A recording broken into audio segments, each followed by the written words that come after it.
ស្ថាននឹងគូគូទៅទៀតហើយថៃគីមហ្នឹងក៏បានជួបតួអង្គមួយទៀតឈ្មោះថាសេងគឺដែលតួអង្គសេងគឺហ្នឹងគូក្បាលគាត់គឺដូចជាអាយស្តែងបានមកចាប់ជាធ្វើជាតួអង្គ anime អញ្ចឹង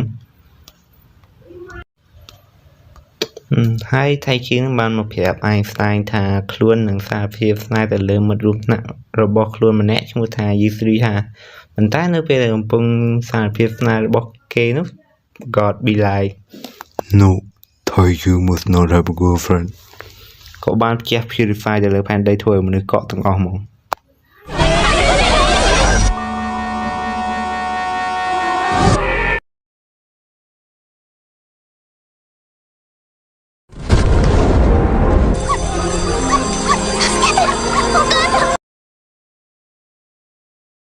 ហ្នឹងហើយអញ្ចឹង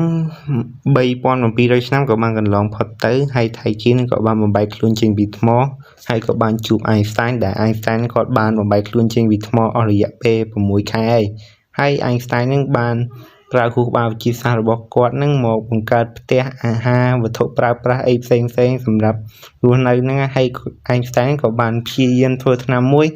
ដើម្បីជួយមនុស្សបំបែកខ្លួនចេញពីថ្មហ្នឹងហើយថ្នាំហ្នឹងឈ្មោះថា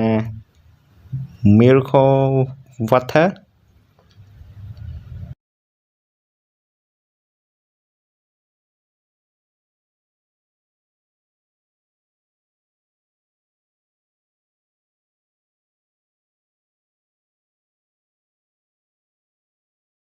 Miracle Fluid Water រាវអភូតហេតុនឹងហើយយ៉ាងខ្ញុំហៅថ្នាំនេះ Purify ហ្មងវាស្រួលស្ដាប់ជាងហើយរបៀបធ្វើថ្នាំ Purify គឺវាតាក់ទងទៅនឹងគីមីវិទ្យាអំពី acid nitric ដែលខ្ញុំមិនមែនវិទ្យាសាស្ត្រអ្វីទេប៉ុន្តែបើនិយាយវាស្រួលស្ដាប់ទៅគឺជាដំបូងយើងយកផ្លែត្រពាំងបាយជូរយកវាទៅជន់ចេញជាទឹករួចធ្វើជាស្រាហើយយើងយកវាទៅលាយនឹងដំណក់ទឹកក្រចៀវឬក៏ទឹកនំក្រចៀវហ្នឹងក្នុងរូងភ្នំហ្នឹងហើយកូរវាឲ្យសព្វរួចយើងយកវាទៅដឹកក្នុងឡទុកប្រហែលជាមួយខែ2ខែទៅបានថ្នាំ Purify ហើយងាយស្រួលណាស់ហ្នឹងហើយនៅពេលដែលបានថ្នាំ Purify ហ្នឹងមកសេងគឺនឹងក៏បានឲ្យថ្នាំហ្នឹងទៅថៃជីដើម្បីយកថ្នាំទៅជួយយឺស្រីហាប៉ុន្តែមិនដឹងមិនទេវតាប្រហែលជាចង់បែងបាក់គូព្រេងពីរនាក់ហ្នឹងដូចម្ដាយទុំបែងបាក់ទុំទាវអញ្ចឹងក៏បានប្រឡែងខ្លាមកដេញខំហើយធ្វើឲ្យសេងគឺតច្រកក៏បានយកថ្នាំហ្នឹងទៅជួយស៊ីកាសាដែលជាសិស្សម្នាក់ដ៏ខ្លាំងក្លានៅក្នុងទីក្រុងរបស់គេហើយស៊ីកាសាហ្នឹងគឺគាត់ពិតជាខ្លាំងមែនតើហ្មងដែលខ្ញុំមិនដឹងគាត់ស៊ីទេដែលស៊ីកាសាហ្នឹងគាត់អាចសម្លាប់តោដោយប្រើកណ្ដាប់ដៃបានហ្នឹងហើយដៃហ្នឹងសាច់ឆ្អឹងហ្នឹងយកទៅវាយតោទៅងាប់ហើយ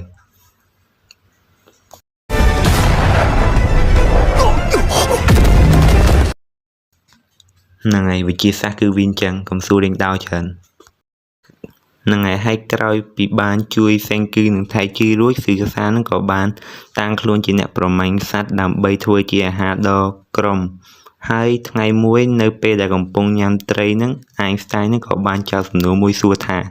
តើអ្វីទៅដែលសំខាន់ក្នុងការជួយឲ្យការរស់នៅងាយស្រួលហើយដោយសារតែពាក្យហ្នឹងគាត់ IQ គាត់ទាបពេកអាយស្តែនក៏បានប្រាប់ថាគឺកាល់ស្យូមកាបូណេតហ្នឹងហើយកាល់ស្យូមកាបូណេតហ្នឹងមានអត្ថប្រយោជន៍4យ៉ាងគឺទី1យើងអាចយកវាធ្វើជាជីដាំដំណាំទី2យើងអាចយកវាធ្វើជាស៊ីម៉ង់និងឥដ្ឋហើយទី3យើងអាចយកវាធ្វើជាសាប៊ូដើម្បីដោះខ្លួនបណ្ដេញមេរោគហើយទី4អៃស្តែនក៏បានប្រាប់ទេទៅឲ្យយើងឆ្ងល់នឹងហើយអញ្ចឹង spoiler alert ទី4ហ្នឹងគឺគ្រាប់មិនសែវដោយសារតែសេងគឺមិនសូវទុកចិត្តលើស៊ីកាសានឹងម៉ានេះអញ្ចឹងប្រុងទុកគ្រាប់មិនសែវដើម្បីជាអាវុធចុងក្រោយដើម្បីប្រយុទ្ធជាមួយស៊ីកាសានឹងអូហ្នឹងហើយភ្លេចប្រាប់កាល់ស្យូមកាបូណេតហ្នឹងគឺធ្វើឡើងដោយយកខ្យងសមុទ្រមកដុំវាឲ្យម៉ត់លុះព្រឹកឡើងពួកគេក៏បានចាប់ផ្ដើមទៅប្រមូលសម្បកខ្យងនៅសមុទ្រហើយស៊ីកាសានឹងក៏បានមើលទៅលើសមុទ្ររួចក៏បានរៀបរាប់អំពីប្រវត្តិរបស់ខ្លួនដែលនៅក្មេងនឹងស៊ីកាសានឹងបានមកប្រមូលសម្បកខ្យងនៅសមុទ្រដើម្បីធ្វើជាខ្សែកឲ្យប្អូនស្រីរបស់ខ្លួនដែលនាងកំពុងធ្វើការវះកាត់នៅពេលនោះស្រាប់តែមានបុរសស្រវឹងស្រាម្នាក់បាន ដែលជាម្ចាស់នៅសមុទ្រនោះក៏បានមកវាយសិរសារហូតដល់មុខមើលលែងយល់ដោយសារតែគាត់គិតថាសិរសាលួចសំបកខ្យងនៅសមុទ្រនឹងឯខ្ញុំមិនដឹងគាត់មកពីពិភពណាទេដោយគ្រាន់តែរើសសំបកខ្យងសោះក៏ខុសដែរអាសូរថាយើងលួចស្ទូចត្រីទេវារៀងខុសច្បាប់អានេះគ្រាន់តែរើសសំបកខ្យងនៅលើសមុទ្រធម្មតាសោះហ្នឹងនិយាយចប់សិរសាក៏បានវាយកំទេចក្បាលរូបចម្លាក់មួយធ្វើឲ្យមនុស្សក្នុងរូបចម្លាក់នោះស្លាប់ហើយសិរសាក៏បានសួរសេងគឺថា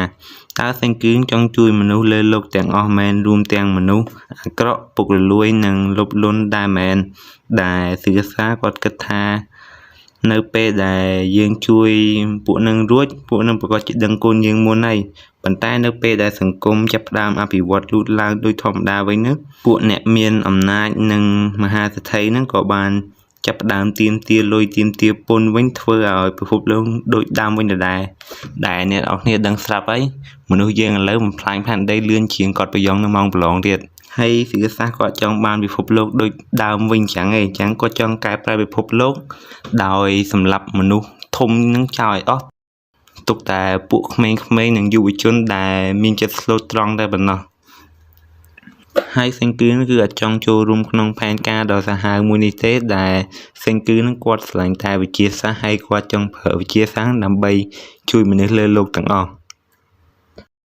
អញ្ចឹងតើសេងគឺដែលមានគូក្បាលដូចជាអៃនស្តាញអាចវាយឈ្នះជាមួយនឹងសិរសាដែលមានកម្លាំងដូចជា Superman ដែរទេបើអ្នកនរគ្នាចង់ដឹងការរបស់សេងគឺធ្វើម៉េចកុំឲ្យសិរសានឹងដឹងអំពីថ្នាំ Purify នឹងប៉ុន្តែថៃជឿវាមកចង្រៃអីវាមកធ្វើឲ្យផែនការរបស់អៃនស្តាញខូចអស់ដែលធ្វើឲ្យសិរសានឹងដឹងអំពីថ្នាំ Purify នឹងអញ្ចឹងថៃជឿត្រូវបង្កើតអញ្ចឹងសេងគឺត្រូវបង្កើតផែនការមួយទៀតដោយផែនការហ្នឹងគឺសេងគឺនឹងគឺបានបញ្ឆោតឲ្យសិរសានឹងចេញទៅរកគ្រឿងផ្សំសម្រាប់ធ្វើថ្នាំ Purify នឹងក្រោយពីបោកប្រាស់សិរសាបានរួចសេងគឺក៏បានប្រញាប់ទៅយកថ្នាំ Purify នឹងជួយសង្គ្រោះយូស្រីហានឹងនៅពេលជួយយូស្រីហារួចសេងគឺក៏បានប្រាប់ថៃជឿថាឲ្យនាំយូស្រីហារត់ទៅប៉ុន្តែថៃជឿមិនព្រមក៏បានស្ម័គ្រចិត្តនៅជួយសេងគឺប្រយុទ្ធជាមួយសិរសានឹងអញ្ចឹងសេងគឺក៏បានប្រាប់អំពីគម្រោងរបស់សិរសាដែលគម្រោងហ្នឹងគឺចង់សម្លាប់គឺសិរសាគឺចង់សម្លាប់មនុស្សធំលើលោកទាំងអស់ធ្វើឲ្យថៃជឿនិងយូស្រីហាភ្ញាក់ផ្អើលយ៉ាងខ្លាំងនៅពេលនោះថៃជឿសិរសាក៏បានត្រឡប់មកវិញហើយក៏បានថៃជឿក៏បានឃើញនៅសាកសពថ្មនៅក្នុងដៃសិរសានឹងធ្វើឲ្យថៃជឿឃើញយ៉ាងខ្លាំងក៏បានរត់ទៅប្រយុទ្ធជាមួយសិរសានឹងសេងគឺឃើញដូច្នេះក៏តច្រកក៏បានរត់ទៅយកព្រួញមកបាញ់សិរសានឹងប៉ុន្តែព្រួញនឹងខ្ញុំមិនដឹងមិនទេបាញ់ជាងមកឡើង slow មែនតើហ្មងដល់ណាសិរសានឹង free style ចាប់ព្រួញបានឲ្យទាត់ថៃជឿមួយជើងទៀត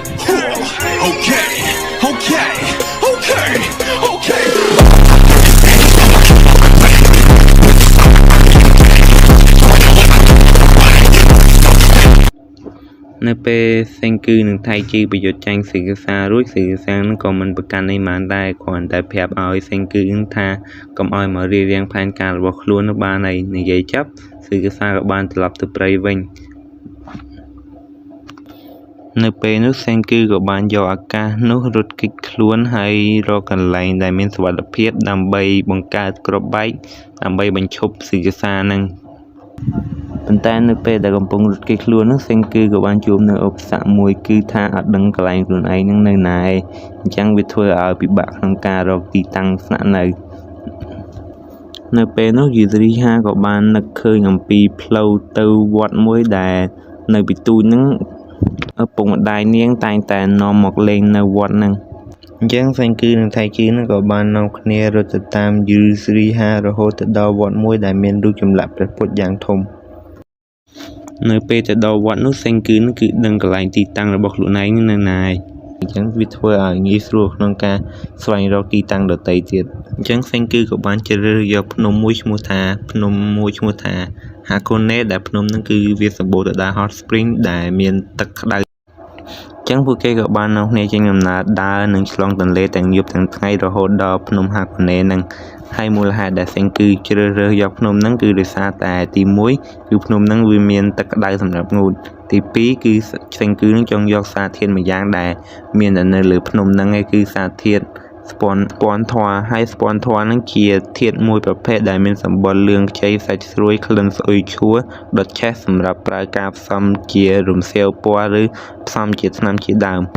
នឹងឲ្យដូចខ្ញុំនិយាយចឹងក្នុង anime ហ្នឹងគឺស្បូវជាសាសច្រើនណាស់សូម្បីតែអ្នកនរគ្នាមើល anime ហ្នឹងក៏ឡើង IQ តិចតួចដែរនឹងឲ្យសូម្បីតែខ្ញុំតាំងពីគេបិទសាលាដោយសារតែកូណាមកគីមីវិទ្យាខ្ញុំចង់ភ្លេចអស់លេងឯងសូម្បីតែស្ពាន់ធម៌ហ្នឹងខ្ញុំមិនដឹងជាស្អីផងទៅតែមើលអេពីសូតថ្ងៃហ្នឹងមិនដឹងថាស្ពាន់ធម៌ហ្នឹងជាអីអញ្ចឹងនៅពេលធ្វើក្របរំសាវបានសេងគឺនឹងគឺចង់ធ្វើក្របបែកនឹងកំភ្លើងថែមទៀតនៅពេលនោះស៊ឺសាក៏បានដឹងអំពីផែនការរបស់សេងគឺនឹងថាបើសេងគឺនឹងធ្វើក្របរំសាវកំភ្លើងនឹងបានសេងស៊ឺសានឹងមិនអាចយកឈ្នះសេងគឺនឹងបានទៀតទេអញ្ចឹងស៊ឺសាស្លន់ដែរហ្នឹងលុះយប់ឡើងថៃជឿនឹងយឺស្រីហាក៏បានចូលទៅមួយទឹកក្តៅនឹងហើយកន្លែងហ្នឹងថៃជឿធ្វើឲ្យខ្ញុំអស់សង្ឃឹមមែនតើមកកន្លែងហ្នឹង男として卑怯な気がしてならん人類を皆助けるその時こそ3700年越しで俺の話の続きを聞いてくれないかゆずりはនឹងអាចចរិតនិយាយយើងមកភូស៊ីអំងស្អីចាំដល់ជួយមនុស្សលើលោកអស់បានហ៊ានសារភាពស្នេហ៍ហើយបើតាមខ្ញុំដឹងមនុស្សលើលោកទាំងអស់មានប្រហែលជា7.9 billion នាក់ហើយល្មមថាជួយមនុស្សនឹងអស់ប្រហែលជាងាប់ single បាត់មកអញ្ចឹងព្រឹកឡើងសេងគឺក៏បានចាប់ផ្ដើមបង្កើតក្របរំសាវនឹងដោយក្របរំសាវនឹងវាមានរូបមន្ត3យ៉ាងគឺទី1គឺស្ពាន់ធម៌ដែលមាននៅចិត្តកន្លែងទឹកក្តៅ hot spring ហ្នឹងទី2គឺធ្យូងទី3គឺ potassium nitrate រួចយកពួកហ្នឹងកូរវាឲ្យសព្វមកហើយដុំវាឲ្យវារឹងជាងបានជាក្របបែកហ្នឹងហើយអារូបមន្តធ្វើក្របបែក3ហ្នឹងវាអាចធ្វើជាក្របបែកបានមែនតើណាបើណាគេក្លាហាននេះអាចយករូបមន្តហ្នឹងទៅធ្វើក្របបែកលេងហើយអូនហ្នឹងហើយខ្ញុំភ្លេចប្រាប់អាវិធីធ្វើក្របបែកហ្នឹងបើអ្នកនរគ្នាធ្វើប្រហែសអីអ្នកនរគ្នាអាច say goodbye to your arm and leg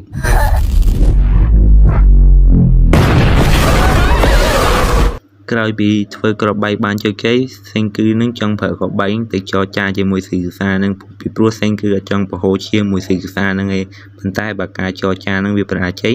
ប្រហែលជា2នាក់នឹងម្នាក់ក៏ត្រូវតែសម្លាប់ហើយនៅពេលនោះស្រាប់តែមានផ្សែងភ្លើងមួយហោះឡើងលើអាកាសដែលអាចថាជាសញ្ញាមួយដែលមនុស្សលើផែនដីហ្នឹងគឺមិនតន់ងាប់អស់ទេអញ្ចឹងសេងគឺបានប្រើអាកាសនោះយកក្របបែក3ទៅបំផ្ទុះធ្វើជាផ្សែងខ្មៅដែល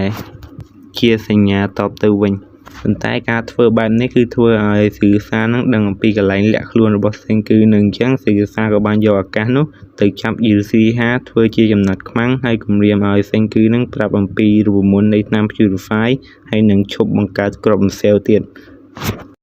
សេងគឺអស់ជំរឿសក៏បានប្រាប់អំពីរូបមន្តនៃថ្នាំ Purify នឹងនៅពេលដែលដឹងអំពីរូបមន្តរួចស៊ីកសានឹងក៏គ្មានមូលហេតុអីដែលទុកឲ្យសេងគឺនៅរស់ទៀតដែរដោយសារតែសេងគឺនឹងគឺចេះតែមករៀបរៀងផែនការរបស់ខ្លួនប៉ុន្តែស៊ីកសានឹងបានផ្ដល់ឱកាសឲ្យសេងគឺថាបើសេងគឺនឹងឈប់លេងនឹងប្រើប្រាស់វិទ្យាសាស្ត្រស៊ីកសានឹងប្រហែលជាអាចទុកជីវិតឲ្យសេងគឺនឹងបានប៉ុន្តែប្រាប់ឲ្យសេងគឺនឹងឈប់លេងជាមួយវិទ្យាសាស្ត្រដូចជាប្រាប់ឲ្យក្មេងឈប់ប្រើទូរស័ព្ទចឹង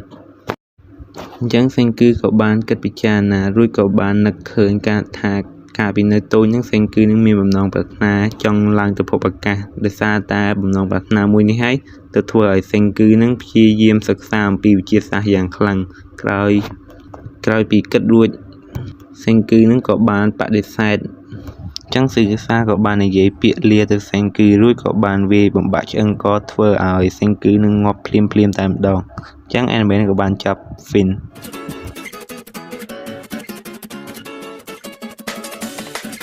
និយាយលេងសោះបើតួ anime នឹងងាប់ថៃនឹងចេះឡើងដើមឈើបាត់ហើយ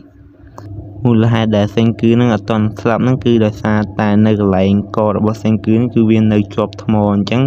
អាថ្មនឹងវាជួយការពារនៅពេលដែលស៊ីកាសានឹងវាយកន្លែងកនឹងអញ្ចឹងថៃជឿនឹងក៏បានប្រញាប់យកថ្នាំ Purify ជះទៅលើអាកន្លែងកនឹងដើម្បីជួយជីវិតសេងគឺនឹងនៅពេលនោះសេងគឺក៏បាននឹកឃើញអំពីការដែលខ្លួនបានបំបែកចេញពីថ្មលើកដំបូងហើយបានជួបពួកអាស្វា3នាក់ហ្នឹងដែលពួកអាស្វា3នាក់ហ្នឹងខំមើលសេងគឺនឹងបង្កើតភ្លើងដុំថ្មបង្កើតរវត់និងប្រមាញ់សัตว์រហូតដល់សង់ផ្ទះនិងមានកៅអៅពាក់ទៀតប៉ុន្តែ តែសេងគឺនឹងគឺនៅជួបការលំបាកយ៉ាងខ្លាំងដោយសារតែខ្លួនឯងនឹងមានតែម្នាក់ឯងអញ្ចឹងសេងគឺបានខិតខំប្រឹងប្រែងយ៉ាងខ្លាំងក្នុងការរកមធ្យោបាយដើម្បីជួយថៃជឺណាឥឡូវហ្នឹងថៃជឺនឹងក៏ខិតខំប្រឹងប្រែងជួយសេងគឺវិញផងដែរនៅពេលនោះសេងគឺក៏បានដឹងខ្លួនឡើងវិញហើយក៏បានអរគុណថៃជឺនិងយូស្រីហានឹងនៅពេលនោះយូស្រីហាស្រាប់តែសួរសេងគឺថាបើមនុស្សថ្មហ្នឹងវាបាក់បែកហ្នឹងបើយើងផ្គុំវាចូលឡើងវិញហើយយើងចេះណាំ purify ហ្នឹងតើយើងអាចជួយបានដែរឬទេហើយសេងគឺក៏បានឆ្លើយថាអត់បានទេបើយើងធ្វើអញ្ចឹងទៅវាចេញជាសាកសពទៅទេវិញហ្មងហើយសេងគឺក៏បានមកចិត្តយូស្រីហាហើយក៏បានផ្ដល់ mission មួយថាឲ្យថៃជីនិងយូស្រីហាហ្នឹងទៅលួចស៊ើបអង្កេតនិងតាមដានសកម្មភាពរបស់ស៊ឺសានឹងដោយសារតែស៊ឺសាឥឡូវគិតថាសេងគឺស្លាប់ហើយអញ្ចឹងសេងគឺចង់ប្រើឱកាសនោះដើម្បីទៅប្រមូលកម្លាំងនឹងមនុស្សដើម្បីបង្កើតអាវុធវិទ្យាសាស្ត្រហើយទៅប្រយុទ្ធជាមួយស៊ឺសានឹងម្ដងទៀតនិយាយគ្នាចប់ពួកគេក៏បានចែកផ្លូវគ្នានៅពេលស៊ឺសាកំពុងតែដើរនឹងស្រាប់តែមានក្មេងស្រីម្នាក់កំពុងមកដើរតាមខ្លួនហើយស៊ឺសាគិតថាក្មេងស្រីម្នាក់នឹងប្រហែលជាត្រូវបានថៃជីនិងយូស្រីហានឹងជួយហើយនៅពេលដែលស៊ឺសានឹងកំពុងភ្លេចខ្លួនក្មេងស្រីម្នាក់នោះក៏បានទាញកាំបិតពីរមកកាប់ស៊ឺសានឹងហើយមូលហេតុដែលនាងមកវាយស៊ឺសាគឺដោយសារតែនាងបានឃើញស៊ឺសានឹងចាប់យូស្រីហាងធ្វើជាចំណាត់ខ្មាំងហើយគំរាមសេងគឺហើយសម្រាប់សេងគឺទៀតដែលមូលហេតុនេះឲ្យធ្វើឲ្យនាងខឹងយ៉ាងខ្លាំងហើយស៊ឺសាគិតថាក្មេងស្រីម្នាក់ហ្នឹងមិនសូវខ្លាំងម៉ានទេហើយក៏មិនខ្វល់ម៉ានដែរអញ្ចឹងស៊ឺសាក៏បាននិយាយពាក្យលាហើយក៏បានវាយម្ដាយហើយកាប់ដើមឈើមកសង្កត់ពីលើនាងតែម្ដងនៅពេលនោះសេងគឺបានឃើញហើយក៏បានរត់មកជួយនាងដោយប្រើធរនិមិត្តដោយសេងគឺនឹងបានបង្កើតឧបករណ៍មួយដែលអាចលើកឈើនឹងកើតនៅពេលដែលជួយនាងរួចនាងក៏បានអរគុណហើយក៏បានប្រាប់ឈ្មោះរបស់នាងថានាងគឺឈ្មោះកូហាគឺហើយកូហាគឺនឹងជួយចិត្តសេងគឺដែលធ្វើឲ្យសេងគឺច្រឡំស្មានថានាងលួចស្រឡាញ់ខ្លួនដែលធ្វើឲ្យពីរនាក់នឹងឆ្លោះគ្នាបន្តិចតួចទៅក្រោយមកកូហាគឺនឹងក៏ចង់ជួយសេងគឺនឹងអញ្ចឹង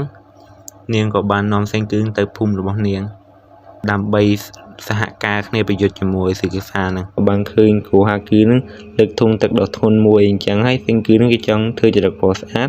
ក៏បានស្ម័គ្រចិត្តទៅលើកទឹកនឹងជំនួសប៉ុន្តែសេងគឺនឹងគិតតែហាត់ពីខួរក្បាលអត់ដែលហាត់ពីរាងកាយទេអញ្ចឹងកម្លាំងគឺអន់ជាងស្រីទៅទៀត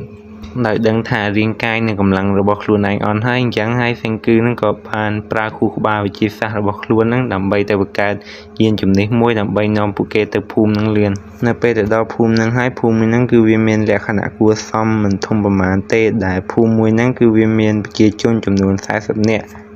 ហើយមានផ្ទះចំនួន13នាក់អញ្ចឹងហើយក្នុងមួយផ្ទះហ្នឹងមានសមាជិកប្រហែលជា3ទៅ4នាក់ឯងនៅពេលដែលសេងគឺចង់ចូលទៅក្នុងភូមិហ្នឹងក៏ត្រូវបានអ្នកយាម2នាក់ហាមមិនឲ្យចូល Xin thô, bi xin. Anh biết là pi đây phù mà anh ấy. ហើយអ្នកយាម2នាក់ហ្នឹងអត់ឲ្យសេងគឺចូលគឺដោយសារតែវិន័យក្នុងភូមិហ្នឹងគឺថាហាមអ្នកក្រៅចូលទៅក្នុងភូមិហ្នឹងទោះបីជាសេងគឺនឹងជួយជីវិតកូហាគឺនឹងក៏ដោយអញ្ចឹងហើយកូហាគឺនឹងក៏ខឹងយ៉ាងខ្លាំងក៏បានបបួលអ្នកយាម2នាក់ហ្នឹងវាយពីមួយហើយដោយសារតែពួកហ្នឹងវាខ្លាចពេកវាហ៊ានវាយឯងអញ្ចឹងសេងគឺនឹងក៏បានយកសាប៊ូផ្លុំធ្វើពេកប៉ោងហើយនៅពេលអ្នកយាម2ហ្នឹងវាឃើញពេកប៉ោងហ្នឹងគឺវាភ័យស្លន់ដល់នឹងជាស្អីគឺដូចជាកូនក្មេងយក3ឆ្នាំអញ្ចឹងប៉ុន្តែនៅក្នុងភូមិហ្នឹងប្រហែលជាមានអ្នកចេះដឹងអំពីវិទ្យាសាស្ត្រតិចតួចដែរតែបានប្រាប់អ្នកយាម2ហ្នឹងថាអាហ្នឹងគ្រាន់តែជាពេកប៉ោងចេញមកពីទឹកទេវាមិនមែនវត្ថុចម្លែកមកគុំចម្លែកស្អីទេហើយអ្នកប្រាប់ហ្នឹងមានឈ្មោះថា Chrome ហើយអ្នកនិពន្ធហ្នឹងដូចជាខ្វះឈ្មោះដាក់ដោយទៅផ្ទះ Google Chrome ចូលកណ្ដាលមុខគ្នាហើយហៅគ្នាថា Chrome យកមកហើយ Chrome ហ្នឹងបានបបួលសេងគឺហ្នឹងទៅប្រកួតវិទ្យាសាស្ត្រមួយគ្នាហ្នឹងហើយបបួលសេងគឺប្រកួតវិទ្យាសាស្ត្រដូចជាក្មេងថ្នាក់ទី1ហ្នឹងបបួលក្មេងថ្នាក់ទី12ប្រកួតគណិតចឹងអញ្ចឹង Chrome ហ្នឹងក៏បានអួតនឹងបង្ហាញនៅអំពីវិទ្យាសាស្ត្ររបស់ខ្លួនដែល Chrome ហ្នឹងគឺអាចធ្វើឲ្យភ្លើងហ្នឹងប្រែពណ៌បានធ្វើឲ្យមនុស្សជុំវិញខ្លួនហ្នឹងភ្ញាក់ផ្អើលយ៉ាងខ្លាំងប៉ុន្តែចំពោះសេងគឺវិញគឺមើលទៅគឺដូចជាកូនក្មេងលេងជាមួយភ្លើងចឹងដោយ Chrome ហ្នឹងគឺគ្រាន់តែកុំបឺនិងស្ពាន់ធ័រចូលទៅក្នុងភ្លើងហ្នឹងធ្វើឲ្យភ្លើងហ្នឹងប្រែពណ៌នៅពេលដែលវិទ្យាសាស្ត្ររបស់ខ្លួនហ្នឹងបោកសេងគឺមិនកើត Chrome ហ្នឹងក៏បានទាញយកវត្ថុវិទ្យាសាស្ត្រចុងក្រោយរបស់ខ្លួនដែលអាចបង្កើតចេញជាចរន្តអគ្គិសនីបាន ហើយអាហ្នឹងវាគ្មានអីហ្មងដែរហ្នឹងគ្រាន់តែយកស្ពាន់ធម៌ចូលទៅដុតវាឲ្យវាចេញជារូបរាងមកបានណាអាហ្នឹងមនុស្សយើងហកឃើញនៅសតវត្សទី12ហើយបើយើងយកអាហ្នឹងទៅញីជាមួយនឹងកណាត់វាអាចបង្កើតជាចរន្តអគ្គិសនីខ្លាំងជាងហ្នឹងទៀតនៅពេលដែលវិទ្យាសាស្ត្ររបស់ខ្លួននឹងចាញ់សេងគឺនឹងក្រុមនឹងក៏បានបបួលសេងគឺនឹងប្រកួតកណិតវិញម្ដងថាបើសេងគឺអាចយកឈ្នះក្រុមនឹងបានក្រុមនឹងឲ្យសេងគឺចូលទៅក្នុងផ្ទះរបស់ក្រុមនឹងមិនតែបើសេងគឺនឹងចាញ់សេងគឺត្រូវតែចេញពីភូមិរបស់ពួកគេវិញនៅពេលសេងគឺឈ្នះក្រុមរួចសេងគឺនឹងក៏បានចូលទៅក្នុងផ្ទះរបស់ក្រុមនឹងចំណែកឯកូហាគឺវិញគឺបានយកធុងទឹកដើម្បីទៅឲ្យបងស្រីរបស់នាងហើយក្នុងផ្ទះរបស់ក្រុមនឹងសេងគឺនឹងបានឃើញថ្មច្រើនដែលក្រុមនឹងបានប្រមូលដើម្បីយកមកសិក្សាវាអញ្ចឹងសេងគឺនឹងក៏បានយកថ្មមួយឈ្មោះថាស៊ីនីបាដែលថ្មនឹងនៅពេលដែលយើងដុតវាទៅវាអាចប្រែទៅជាបារ៉តបានហើយបើអ្នកនរអស់នេះអាចស្គាល់បារ៉តនឹងជាស្អីទេបារ៉តនឹងគឺវាមានរូបរាងចែកហើយពីច្រើនគេច្រើនប្រើបារ៉តនឹងនៅក្នុងប្រដាប់វាស់កម្ដៅរួចសេងគឺនឹងក៏បានយកកតិកមាសនឹងលាយជាមួយនឹងបារ៉តដើម្បីប្រែពណ៌បារ៉តនឹងទៅជាមាសបន្ទាប់មកសេងគឺក៏បានយកលំពែងរបស់អ្នកយាមនឹងលាយជាមួយបារ៉តដើម្បីធ្វើជាលំពែងមាសឲ្យអ្នកយាមនឹងហើយអ្នកយាមនឹងជួយគិតលំពែងមាសនឹងយ៉ាងខ្លាំងប៉ុន្តែនៅតែអត់ឲ្យសេងគឺចូលអញ្ចឹងហើយសេងគឺត្រូវយកចិត្តអាអ្នកយាមនឹងបន្ថែមទៀតនៅពេលយកចិត្តពួកអ្នកយាមនឹងរួចសេងគឺនឹងក្រុមនឹងក៏បាននាំគ្នាត្រឡប់ទៅផ្ទះក្រុមនឹងវិញនៅពេលនោះសេងគឺនឹងក៏បានឃើញរុក្ខជាតិថ្នាំជាច្រើនដែលក្រុមនឹងបានប្រមូលទុកដើម្បីរកថ្នាំបន្សាបជួយយឺរីដែលជាបងស្រីរបស់គ្រូហាគឺនឹងមូលហេតុនេះហើយទើបធ្វើឲ្យក្រុមនឹងខិតខំសិក្សាអំពីវិទ្យាសាស្ត្រនឹងយ៉ាងខ្លាំងចំណែកឯគូហាគឺវិញគឺកំពុងតែនិយាយជាមួយបងស្រីរបស់ខ្លួនដែលបងស្រីរបស់ខ្លួននឹងបានប្រាប់គូហាគឺនឹងថាកុំឲ្យទៅកន្លែងណាដែលគ្រោះថ្នាក់ទៀតពីព្រោះបងស្រីរបស់ខ្លួននឹងមិនអាចរស់នៅបានយូរទៀតទេនៅយប់ឡើងសេងគឺក៏បានប្រាប់នឹងរៀបរាប់អំពីការលូតលាស់និងការរីកចម្រើនអំពីបច្ចេកវិទ្យារបស់មនុស្សកាលពី 3700 ឆ្នាំមុនដោយមនុស្សយើងនឹងបានកសាងអគារធំៗនិងបច្ចេកវិទ្យាទូរស័ព្ទទំនើបហើយបានបង្កើតយានយន្តនិងយានហោះដើម្បីជិះលើគោកនិងហោះទៅលើអាកាសហើយក៏បានបង្កើតមីស៊ីលដើម្បីហោះទៅឋានព្រះច័ន្ទនិងបង្កើតមនុស្សយន្តដើម្បីជួយមនុស្សក្នុងការរស់នៅជារៀងរាល់ថ្ងៃនឹងប៉ុន្តែនៅថ្ងៃមួយហ្នឹងទេវតាប្រហែលជាអុកសុកពេកក៏បានជះពលឺពណ៌បៃតងធ្វើឲ្យមនុស្សលើលោកនឹងខ្លាចទៅជាថ្មទាំងអស់ហ្មងក្រោយពីនិយាយចាប់រួចក្រុមនឹងក៏បានយំហើយក៏បានចង់សម្លាប់អ្នកដែលជះ purify មកលើផែនដីនឹងដោយសារតែជីដូនជីតាយើងបានប្រើអស់រយៈពេល1លានឆ្នាំដើម្បីកសាងសង្គមនិងបង្កើតបច្ចេកវិទ្យាទំនើបក៏ត្រូវបានបាត់បង់ក្នុងមួយរំពេចភ្នែកប៉ុន្តែសេងគឺប្រាប់ក្រុមថាវិទ្យាសាស្ត្រហ្នឹងគឺមិនទាន់បាត់បង់អស់ហើយគឺនៅក្នុងខួរក្បាលរបស់សេងគឺទាំងអស់ហ្មងហើយសេងគឺនឹងប្រើវិទ្យាសាស្ត្រហ្នឹងទៅបង្រៀនក្រុមហ្នឹងហ្នឹងហើយខ្ញុំមើល Dr. Stone ឡើងចង់ចាប់ហើយនៅតែអត់ដឹងមូលហេតុអីដែលធ្វើឲ្យមនុស្សហ្នឹងខ្លាចជាថ្មឯងហើយខ្ញុំនិយាយទេវតាហ្នឹងគឺខ្ញុំនិយាយលេងឯងនៅព្រឹកឡើងហ្នឹងជំងឺរបស់យូរីនកាន់តែធ្ងន់ទៅអញ្ចឹងហើយគូហាគឺនឹងក្រុមហ្នឹងបានសួរឲ្យសេងគឺនឹងថាតើសេងគឺនឹងអាចប្រើវិទ្យាសាស្ត្ររបស់ខ្លួនបង្កើតថ្នាំដើម្បីជួយសង្គ្រោះយូរីននឹងបានអត់ហើយសេងគឺគិតថាអាកាសនឹងជាការល្អដោយសារតែបើសេងគឺអាចជួយយូរីនឹងបានអ្នកភូមិទាំងអស់ហ្នឹងប្រកាសជាចូលរួមជាមួយសេងគឺក្នុងការប្រយុទ្ធជាមួយស៊ីកាសាហ្នឹងហើយថ្នាំដែលសេងគឺបង្កើតដើម្បីជួយយូរីនឹងមានឈ្មោះថា antibiotic ដែលថ្នាំហ្នឹងបើអ្នកហ៊ានពេទ្យប្រកាសជាដឹងថ្នាំហ្នឹងជាថ្នាំអីហើយអ្នកនរគ្នាប្រហែលជាផឹកថ្នាំហ្នឹងដែរដោយសារតែថ្នាំហ្នឹងគឺជាថ្នាំដែលសម្រាប់មេរោគក្នុងរាងកាយអ្នកជំងឺដែលឈឺហើយថ្នាំហ្នឹងត្រូវគេបង្កើតឡើងនៅក្នុងសតវត្សទី20ហើយវិធីធ្វើថ្នាំហ្នឹងវាពាក់ព័ន្ធទៅនឹងវិទ្យាសាស្ត្រជាច្រើនដូចជាស្ពាន់ធម៌អាស៊ីតសូដ្យូមអ៊ីដ្រូសែនសូដ្យូមកាបូណាតនិងអាស៊ីតអ៊ីដ្រូសែនហើយនិងផ្សេងទៀតខ្ញុំអត់យល់ឡើងបើខ្ញុំបញ្យល់ទៅទាំងរវល់ហ្មងអញ្ចឹងយើងចាំមើលសេងគឺធ្វើថ្នាំហ្នឹងឲ្យយើងមើលហ្មងអញ្ចឹងជាដំបូងសេងគឺត្រូវការរកដែកជាមុនសិនអញ្ចឹងពួកគេក៏បាននាំគ្នាទៅទន្លេដើម្បីរកដែកហ្នឹងហើយដែកហ្នឹងមិនមែនជារូបរាងជាថ្មណាដែកហ្នឹងគឺមានរូបរាងជាខ្សាច់ខ្មៅនឹងអ្នកនរគ្នាអាចរកដែកហ្នឹងបានដោយអ្នកនរគ្នាកាយដីមកហើយយកដែកឆក់ដាក់ចូលក្នុងដីហ្នឹងហើយលើកវិញមកហើយបើដែកឆក់ហ្នឹងនឹងជាប់អាខ្សាច់ខ្មៅហ្នឹងហើយប៉ុន្តែមានគ្នាតែ3នាក់អញ្ចឹងគឺវាប្រមូលដែកយូរមែនតើតែនៅពេលនោះស្រាប់តែមានក្មេងពាក់ក្បាលលឹកម្នាក់មកជួយសេងគឺប្រមូលដែកហ្នឹងដោយក្មេងហ្នឹងនៅក្នុងភូមិហ្នឹងគេអត់សូវមានណាគេនិយាយរកជាមួយដោយសារក្មេងហ្នឹងចម្លែកពេកអញ្ចឹងហើយ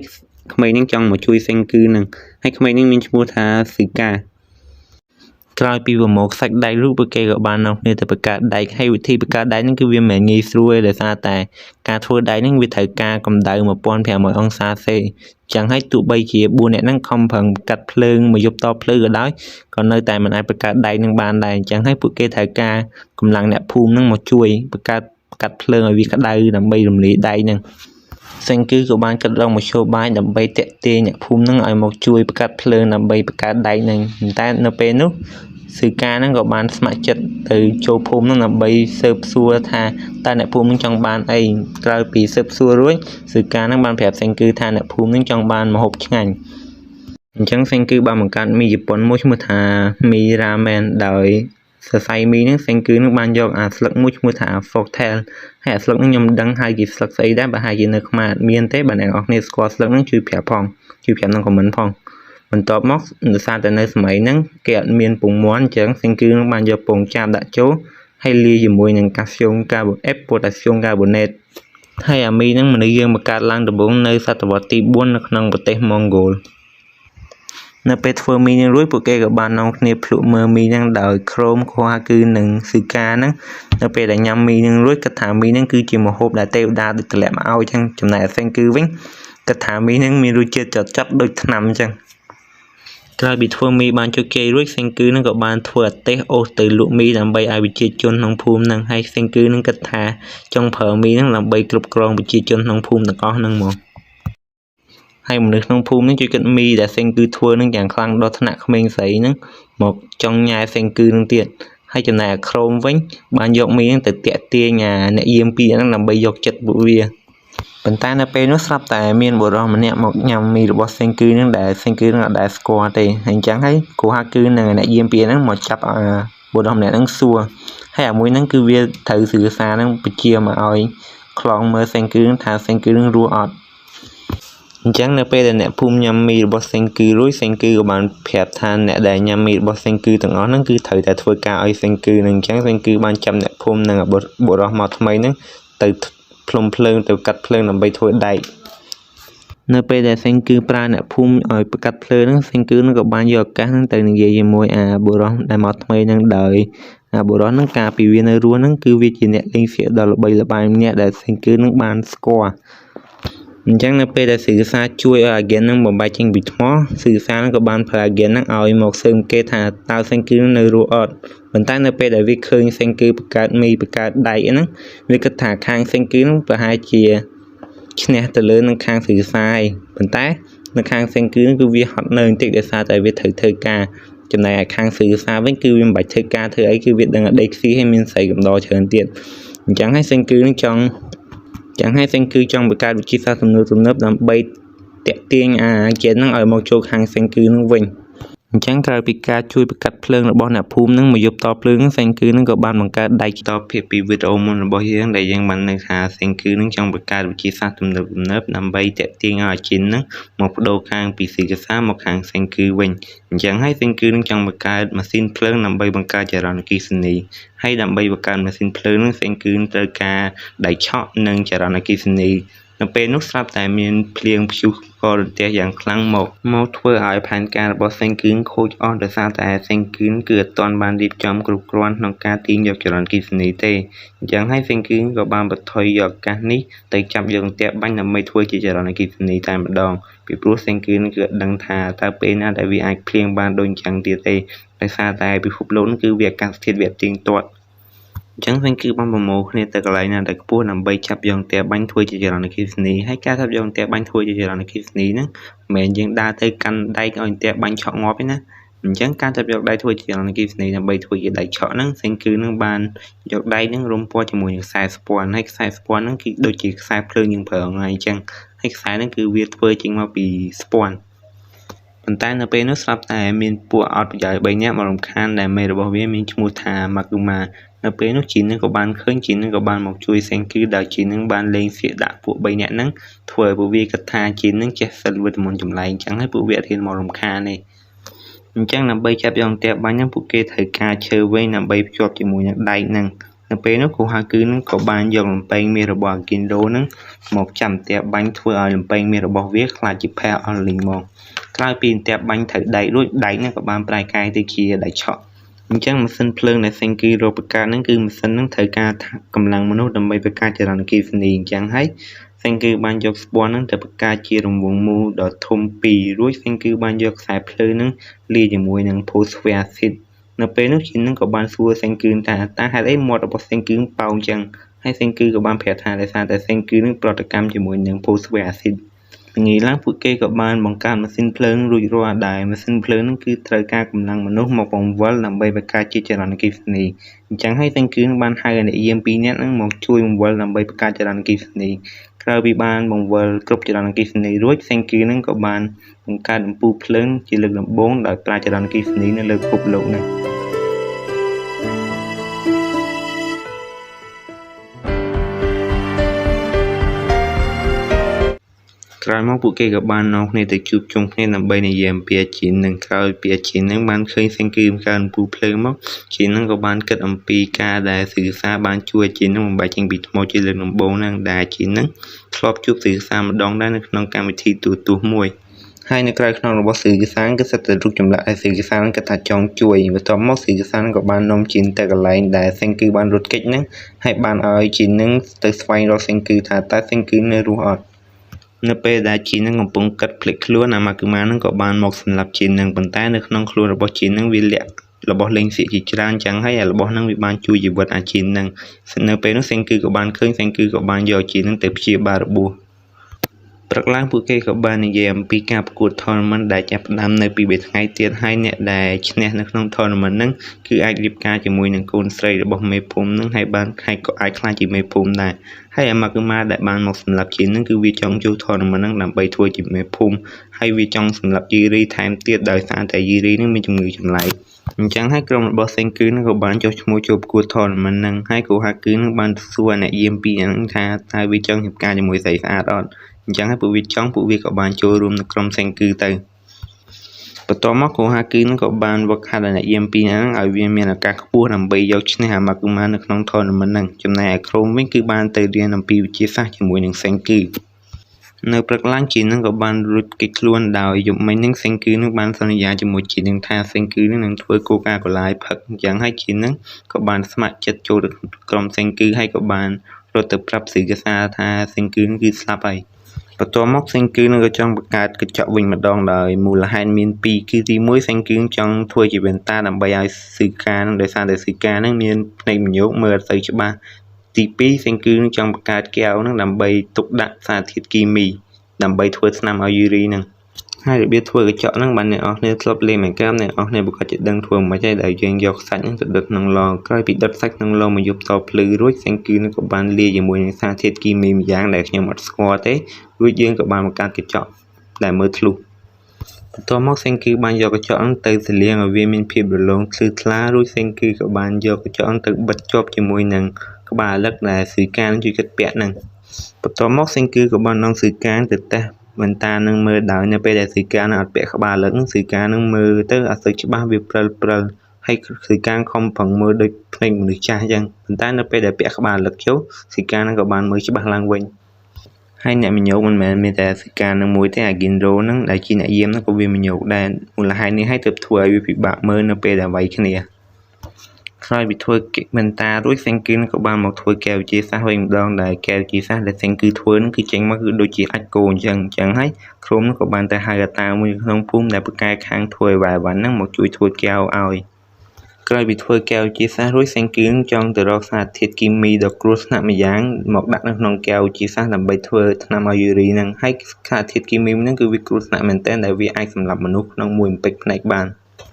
អញ្ចឹងហើយសេងគឺបានបង្កើតលំពែងប្រាក់មួយឲ្យគីនរ៉ូដើម្បីឲ្យវាពិនិត្យមើលកន្លែងណាដែលមានសារធាតុគីមីពុលខ្លាំងហើយបើអ្នកនរគ្នាធ្លាប់មើលរឿងចិនអ្នកនរគ្នាប្រកាសជាបានដឹងថានៅពេលណាដែលថ្នាំពុលនៅពេលដែលមានថ្នាំពុលហ្នឹងគ្រូពេទ្យហ្នឹងតែងតែយកម្ជុលមាសឬក៏ម្ជុលប្រាក់ហ្នឹងមកតេស្តមើលថ្នាំពុលហ្នឹងបើវាម្ជុលហ្នឹងវាប្រែទៅជាពណ៌ខ្មៅមានន័យថាជាថ្នាំពុលហើយអញ្ចឹងនៅពេលដែលក្រុមសេងគឺដើរទៅជិតទៅដល់កន្លែងដែលមានសារធាតុនិងធាតុគីមីខ្លាំងបំផុតហ្នឹងលំពែងប្រាក់ហ្នឹងក៏បានប្រែទៅជាខ្មៅហើយធាតុគីមីមួយហ្នឹងគឺវាសាហាវមែនទែនដែលមនុស្សសត្វហ្នឹងគ្រាន់តែហិតក្លិនវាក៏អាចស្លាប់បានដែរហើយសារធាតុគីមីមួយហ្នឹងមានឈ្មោះថាអាស៊ីតសូហ្វារិកហើយអាស៊ីតហ្នឹងមនុស្សយើងរកឃើញនៅសតវត្សទី8ហើយ អាស៊ីតហ្នឹងគេភាគច្រើនប្រើនៅក្នុងរោងចក្រឬក៏រោងចក្រផលិតថ្នាំអាស៊ីត sovereign គឺធ្លាប់សម្លាប់មនុស្សក្នុងព័ត៌មានដែលនៅព័ត៌មានមួយគេបាននិយាយថាមានក្រុមយុវជនម្នាក់ឡើងទៅលើភ្នំហើយមានបុរសម្នាក់ហ្នឹងគាត់អង្គុយឲ្យអោនចងបញ្ជើហ្នឹងហើយនៅពេលហ្នឹងគាត់បានហៅ អាស៊ីតហ្នឹងគឺគាត់បានស្លាប់មួយពេកផ្នែកតែម្ដងអញ្ចឹងអ្នកនរគ្នាបើឡើងភ្នំជួយប្រយ័ត្នផងអញ្ចឹងហើយក្រុមរបស់សេងគឺនឹងបាននាំគ្នាទៅវិញដើម្បីបង្កើតម៉ាស់ពាក់ដើម្បីការពារពីក្លិនអាស៊ីតហ្នឹងហើយសេងគឺនឹងក្រុមនឹងបានស្ម័គ្រចិត្តទៅយកអាស៊ីតហ្នឹងចំណែកអាហ្គីនរ៉ូវិញដែលជាអ្នកកាន់បែងប្រាក់ហ្នឹងគឺវាភ័យវាហ៊ានទៅឯងនៅពេលនោះអាតាមួយដែលក្រូបានចាប់យកមកជួយសេងគឺធ្វើកែវជាសាសហ្នឹងក៏បានមកនិយាយពាក្យបដៅដាក់អាហ្គីនរ៉ូហ្នឹងកុំព្រួយអីចៅឯងមិនមែនជាមនុស្សកំសាកទេការភ័យខ្លាចគឺជាថ្នាំមួយដ៏ស័ក្តិសិទ្ធិនៅក្នុងការរស់ឲ្យបានយូរមើលតែតាទៅដឹងហើយនៅក្មេងហ្នឹងតានឹងក៏ចេះភ័យខ្លាចដែរតែមនុស្សយើងគ្រប់រូបនឹងតែងតែមានការភ័យខ្លាចនៅក្នុងខ្លួនគ្មានមនុស្សណាមិនចេះខ្លាចទេប៉ុន្តែយើងត្រូវមានភាពក្លាហាននៅពេលដែលយើងជួយមនុស្សជាទីស្រឡាញ់របស់យើងដោយការប្រើមូលហេតុនិងការភាពក្លាហានដូចជាពួកបៃសិន TikTok ដែលជឿធ្វើអីប្លែកៗនៅតែឲ្យមនុស្សយំវិញខ្មែររាប់លានអ្នកអង្គុយមើលហើយចាថា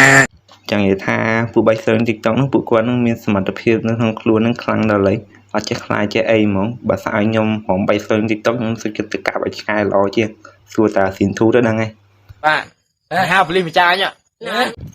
មិននិយាយដល់ណាយអស់ហ្នឹងហើយអញ្ចឹងក្រៅពីបំប្រមូលអាស៊ីតសូហ្វារិករួចពួកគេក៏បាននាំគ្នាត្រឡប់ទៅកន្លែងដើមវិញដើម្បីយ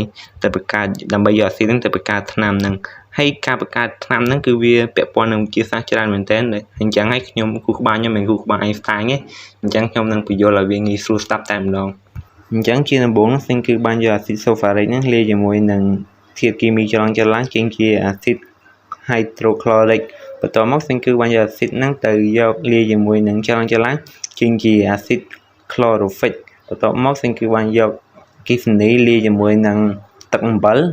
បង្កើតបានជាសូដ្យូមអ៊ីដ្រូសែន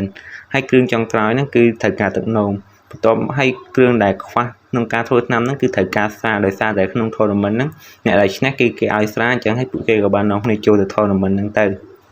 អញ្ចឹងដោយសារតែនៅក្នុង tournament ហ្នឹងអ្នកណាក៏អាចចូលបានអញ្ចឹងហើយសេងគឺហ្នឹងក៏បានឈានជើងចូលទៅក្នុងភូមិហ្នឹងជាលើកដំបូង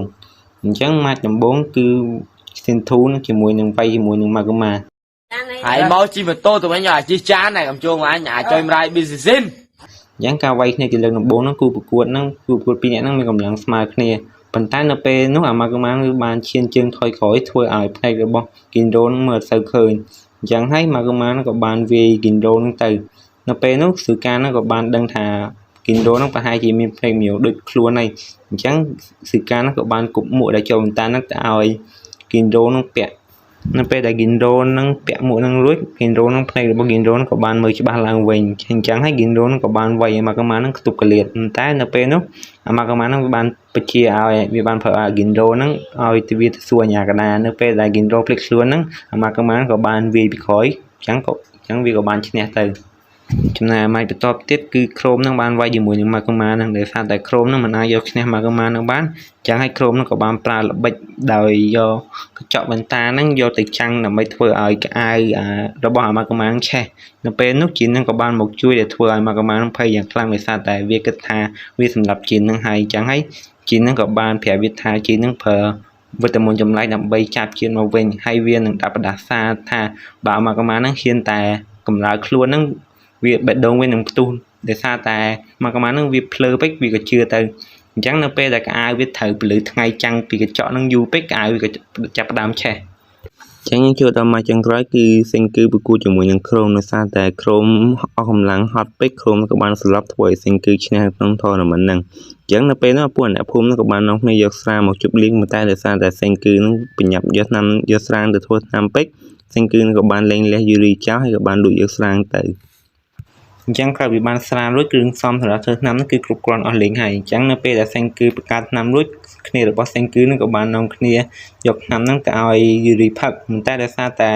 ជីនហ្នឹងគឺជាអ្នកក្រៅជីនហ្នឹងក៏អាចចូលបានទេ អញ្ចឹងហើយជីនឹងក៏បានត្រឡប់ចូលផ្ទះវិញប៉ុន្តែនៅក្នុងផ្ទះហ្នឹងសេងគឺនឹងបានបន្សល់ទុកទឹកកូកាឲ្យដែលសេងគឺបានសន្យាហ្នឹងអញ្ចឹងខ្ញុំសូមនិយាយអំពីរបៀបធ្វើទឹកកូកានឹងបន្តិចដោយសារតែទឹកកូកាគឺវាងាយស្រួលដែលយើងត្រូវការតែគ្រឿងផ្សំ4យ៉ាងឯងលោកយើងក៏ត្រូវបានបន្លឺចម្លែកមួយបានចាំងធ្វើឲ្យមនុស្សនៅក្នុងពិភពលោកហ្នឹងបានប្រែទៅជាថ្មទាំងអស់ប៉ុន្តែមានបុរសម្នាក់មានឈ្មោះថាសេងគឺនឹងគឺគាត់អត់ទាន់អស់សង្ឃឹមទេអញ្ចឹងហើយដើម្បីនៅរស់បានគាត់ក៏បានខំប្រឹងរាប់លេខរហូតដល់គាត់អាចបំបែកចេញពីថ្មបានមុនគេបង្អស់នៅលើពិភពលោកបន្ទាប់មកសេងគឺក៏បានប្រើវិទ្យាសាស្ត្រដែលខ្លួនបានរៀននឹងមកកសាងជីវិតមនុស្សនៅលើពិភពលោកសាជាថ្មីឡើងវិញហើយសេងគឺក៏បានបង្កើតទឹក Purify ដើម្បីជួយមនុស្សចេញពីថ្មបានបន្ទាប់មកសេងគឺក៏បានក្លាយទៅជាមេភូមិដ៏តូចមួយនៅក្នុងពិភពលោកថ្មីមួយហ្នឹងចំណែកឯសេងគឺវិញនៅពេលដែលលឺអាជីននឹងនិយាយអំពីប្រវត្តិរបស់ខ្លួនទៅឲ្យក្មេងៗស្ដាប់ហ្នឹងក៏បានប្រាប់ឲ្យអាជីននឹងបិទមាត់ហើយប្រញាប់ទៅធ្វើការវិញប៉ុន្តែអាជីននឹងក៏បាននិយាយរឿងបន្តទៀតដែលជីវិតរបស់សេងគឺនឹងគឺមិនងាយស្រួលនោះទេនៅថ្ងៃមួយហ្នឹងសេងគឺនឹងបានជួយបរិសម្នាក់ដែលគាត់មានឈ្មោះថាសឺសាហើយគាត់គឺស្អប់វិទ្យាសាស្ត្រនិងមនុស្សធំយ៉ាងខ្លាំងពីព្រោះគាត់គិតថាវិទ្យាសាស្ត្រគឺបំពោធម្មជាតិហើយមនុស្សធំនឹងគឺបំពោសង្គមចំណែកឯសេងគឺវិញគឺសេងគឺនឹងគឺស្រឡាញ់វិទ្យាសាស្ត្រយ៉ាងខ្លាំងហើយគិតថាវិទ្យាសាស្ត្រនឹងអាចជួយជីវិតមនុស្សហើយអាចដោះស្រាយបញ្ហានៅលើពិភពលោកនឹងបានហើយសេងគឺនឹងចង់ប្រើវិទ្យាសាស្ត្ររបស់ខ្លួននឹងដើម្បីជួយមនុស្សនៅលើពិភពលោកទាំងអស់ហើយដោយសារតែកំណត់ពីរហ្នឹងគឺអត់ត្រូវគ្នាហើយទើបធ្វើឲ្យសឺសាហ្នឹងបានបង្កើតសង្គ្រាមទៅលើវិទ្យាសាស្ត្រដែលសឺសាហ្នឹងបានប្រមូលផ្ដុំក្មេងៗដែលយល់ស្របនៅកំណត់របស់ខ្លួនហើយសេងគឺបានបង្កើតបច្ចេកវិទ្យាទំនើបដើម្បីទប់ទល់ជាមួយនឹងគ្នាសឺសាហ្នឹងហើយមកដល់ឥឡូវហ្នឹងសេងគឺនឹងបានបង្កើតទូរស័ព្ទទំនាក់ទំនងដើម្បីយកឈ្នះសឺសាហើយដើម្បីបញ្ចប់សង្គ្រាមនឹងឲ្យលឿននឹងសេងគឺនឹងចង់បង្កើតអាហារដែលអាចញ៉ាំបាននៅក្នុងសមរភូមិនិងរដូវរងាបានដែលសេងគឺឲ្យឈ្មោះអាហារនឹងថាជាអាហារអវកាសដែលធ្វើឲ្យជានឹងវល់ខួរយ៉ាងខ្លាំងពីព្រោះបច្ចេកវិទ្យាធ្វើអាហារនឹងគឺវាខ្ពស់ពេកអញ្ចឹងសេងគឺនឹងបានចាប់ផ្ដើមប្រជុំជាមួយនឹងអ្នកភូមិទាំងអស់ហ្នឹងដើម្បីធ្វើមីដែលសេងគឺបានធ្វើពី season 1ហ្នឹងមកកែច្នៃវាដើម្បីយកទៅញ៉ាំនៅសមរភូមិនៅពេលនោះមេភូមិចាស់នឹងបានសួរថាហេតុអីបានជាយើងត្រូវការមីនឹងដើម្បីទៅញ៉ាំនៅសមរភូមិអញ្ចឹងដែលសេងគឺបានបញ្យល់ថានៅស្ថានីយ៍អវកាសហ្នឹងគឺវាគ្មានទំនាញផែនដីនោះទេអញ្ចឹងហើយអាវ៉ាវ៉ាន់ឬក៏ម្ហូបអីហ្នឹងគឺវាហោះពេញនឹងធ្វើឲ្យពិបាកក្នុងការធ្វើការអញ្ចឹងហើយអ្នកវិទ្យាសាស្ត្រទាំងអស់ហ្នឹងបានរួមគំនិតគ្នាធ្វើអាហារដែលអាចងាយស្រួលញ៉ាំនិងងាយស្រួលធ្វើនៅក្នុងឋានអាកាសនឹងបានដោយសារតែមូលហេតុខាងអាហារនេះឲ្យទៅធ្វើឲ្យសឺសានឹងអត់មកវាយកំទេចភូមិរបស់សេងគឺនឹងពីព្រោះសឺសានឹងគឺគាត់អត់មានវិទ្យាសាស្ត្រអីដែលអាចធ្វើម្ហូបដែលងាយស្រួលញ៉ាំនិងងាយស្រួលធ្វើនៅក្នុងរដូវរងានេះទេអញ្ចឹងហើយបានជាសេងគឺបង្កើតអាហារអវកាសមួយនេះដើម្បីឲ្យគ្នារបស់សេងគឺនឹងអាចទៅវាយលោកសឺសាបានមុនហើយដោយសារតែសេងគឺបានចំណាយពេលបង្កើតវិទ្យាសាស្ត្រទំនើបជាច្រើនអញ្ចឹងហើយរបៀបធ្វើអាហារហ្នឹងគឺវាងាយស្រួលនោះទេអញ្ចឹងក្រោយពីយកផែនការរួចអ្នកភូមិទាំងអស់ហ្នឹងក៏បានបែងចែកជាពីរក្រុមដែលក្រុមគ្រូហាគឺនឹងជាអ្នកធ្វើម្ហូបចំណែកឯក្រុមគ្រូវិញជាអ្នកធ្វើម៉ាស៊ីនដើម្បីកែច្នៃម្ហូបហ្នឹងទៅជាម្ហូបអវកាសហ្នឹងបន្ទាប់មកសេងគឺក៏បានប្រាប់នៅរូបមន្តដើម្បីធ្វើម៉ាស៊ីនហ្នឹងたやつだなああ携帯作りの時ねめいうこと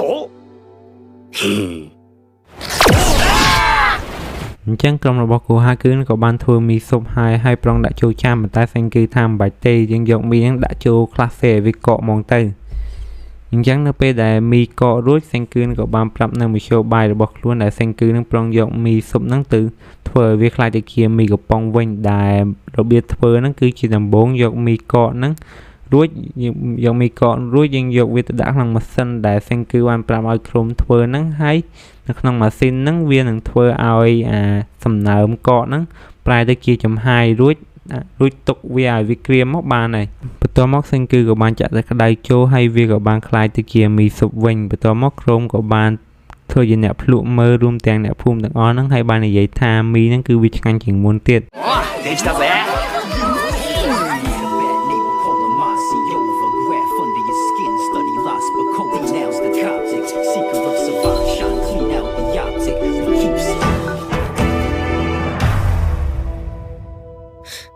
ក្រោយពីធ្វើមីដើម្បីញ៉ាំនៅសមរភូមិរួចសេងគឺនឹងបានប្រាប់ថាសង្គ្រាមមួយនេះគឺយើងមិនមែនទៅសម្លាប់គ្នានោះទេគឺយើងគ្រាន់តែដណ្ដើមយករូងភ្នំផលិតទឹក Purify ប៉ុណ្ណោះហើយបើយើងអាចយកទូរស័ព្ទទៅទំនាក់ទំនងជាមួយនឹងថៃជីបានយើងអាចបញ្ចប់សង្គ្រាមនេះដែលមិនបាច់បង្ហូរឈាមនោះទេ នៅពេលនោះសេងគឺក៏បានឮក្មេងៗចាក់បទចម្រៀងស្ដាប់ដែលពួកអ្នកភូមិទាំងអស់ហ្នឹងចូលចិត្តបទចម្រៀងហ្នឹងយ៉ាងខ្លាំងដែលធ្វើឲ្យជីនហ្នឹងនឹកឃើញគំនិតល្អមួយអញ្ចឹងយប់ឡើងហ្នឹងជីនហ្នឹងក៏បានមកនិយាយជាមួយសេងគឺហ្នឹងអំពីផែនការរបស់ខ្លួនដែលជីនហ្នឹងគឺត្រូវការទូរស័ព្ទទំនាក់ទំនងពីម៉ាស៊ីនចាក់បទចម្រៀងមួយប៉ុន្តែផែនការមួយនេះគឺបើទេវតាដឹងនឹងទម្លាក់សេងគឺនឹងជីននឹងចូលក្នុងនរកតែម្ដងអញ្ចឹងផែនការរបស់ជីននឹងគឺងាយស្រួលនោះទេពីព្រោះអ្នកដែលដើរតាមสื่อសារហ្នឹងគឺមិនត្រូវការស្រីឬក៏មហូបនោះទេគឺពួកគេដើរតាមสื่อសារគឺដោយសារតែสื่อសារហ្នឹងល្បីល្បាញអញ្ចឹងហើយដើម្បីយកឈ្នះជីននឹងប្រមខ្លួនធ្វើជាតារាចម្រៀងល្បីល្បាញម្នាក់មកតាក់ទាញគ្នាสื่อសារហ្នឹងឲ្យមកចូលខាងសេងគឺវិញដោយបោកពួកគ្នាដែលបោកគ្នាสื่อសារថាពិភពលោកហ្នឹងគឺមិនអីនោះទេហើយពួកទាហាននឹងមកជួយហើយសេងគឺក៏មិនគិតអីច្រើនដែរក៏បានយល់ស្របជាមួយផែនការមួយហ្នឹងទៅបន្ទាប់មកក្រុមក៏ចង់ដឹងអំពីផែនការមួយហ្នឹងចឹងហើយសេងគឺបានប្រាប់ឲ្យជីននឹងបញ្យល់ផែនការមួយហ្នឹងទៅក្រុមម្ដងទៀតដែលជាដំបូងហ្នឹងយើងយកទូរស័ព្ទទៅឲ្យថៃជីរួចបន្ទាប់មកជីននឹងប្រែសំឡេងធ្វើជាតារាចម្រៀងល្បីហើយចាក់បទចម្រៀងឲ្យស្ដាប់បន្ទាប់មកយើងនឹងបោកពួកវាថាពិភពលោកហ្នឹងគឺអត់អីនោះទេហើយពួកទាហាននឹងមកជួយបន្ទាប់មកយើងនឹងបញ្ចូលគ្នាสื่อសារហ្នឹងឲ្យក្បត់สื่อសាររួចយើងនឹងយកឈ្នះសង្គ្រាមមួយហ្នឹងតែម្ដងដែលក្រុមបាននិយាយថាហើយក្រោយពីយើងហើយក្រោយមកពួកវាមិនដឹងថាយើងនឹងបោកពួកវាទេដែលសេងគឺនឹងជីនហ្នឹងគឺអត់ខ្វល់ឲ្យតែចាប់สื่อសារបានមកពួកគេគឺយកឈ្នះហើយដើម្បីឲ្យផែនការមួយនេះទទួលបានជោគជ័យក្រុមក៏បានស្ម័គ្រចិត្តធ្វើជាអ្នកយកទូរស័ព្ទហ្នឹងចូលទៅក្នុងមន្ទីរสื่อសារហ្នឹងそもそも実行部隊は俺だクソでけえ携帯元3人仲良くじ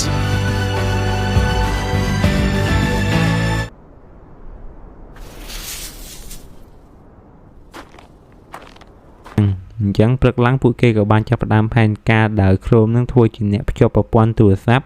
មកកម៉ានឹងធ្វើជាអ្នកដឹកជញ្ជូនទូរស័ព្ទនិងជីនឹងធ្វើជាអ្នកនាំផ្លូវប៉ុន្តែផែនការមួយនេះវាមានបញ្ហាមួយគឺហូមីរ៉ានឹងបានខ្លងមើលគ្នាសេងគឺនឹង24ម៉ោងអញ្ចឹងហើយសេងគឺនឹងបានប្រើវិទ្យាសាស្ត្រដើម្បីបង្កើត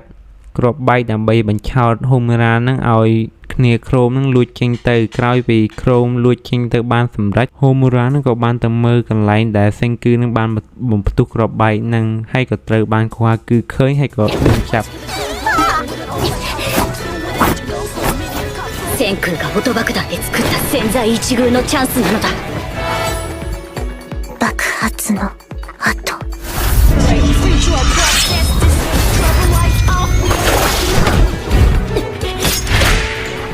どうなって体操いつまで追うの貴様を捕らえるまでだ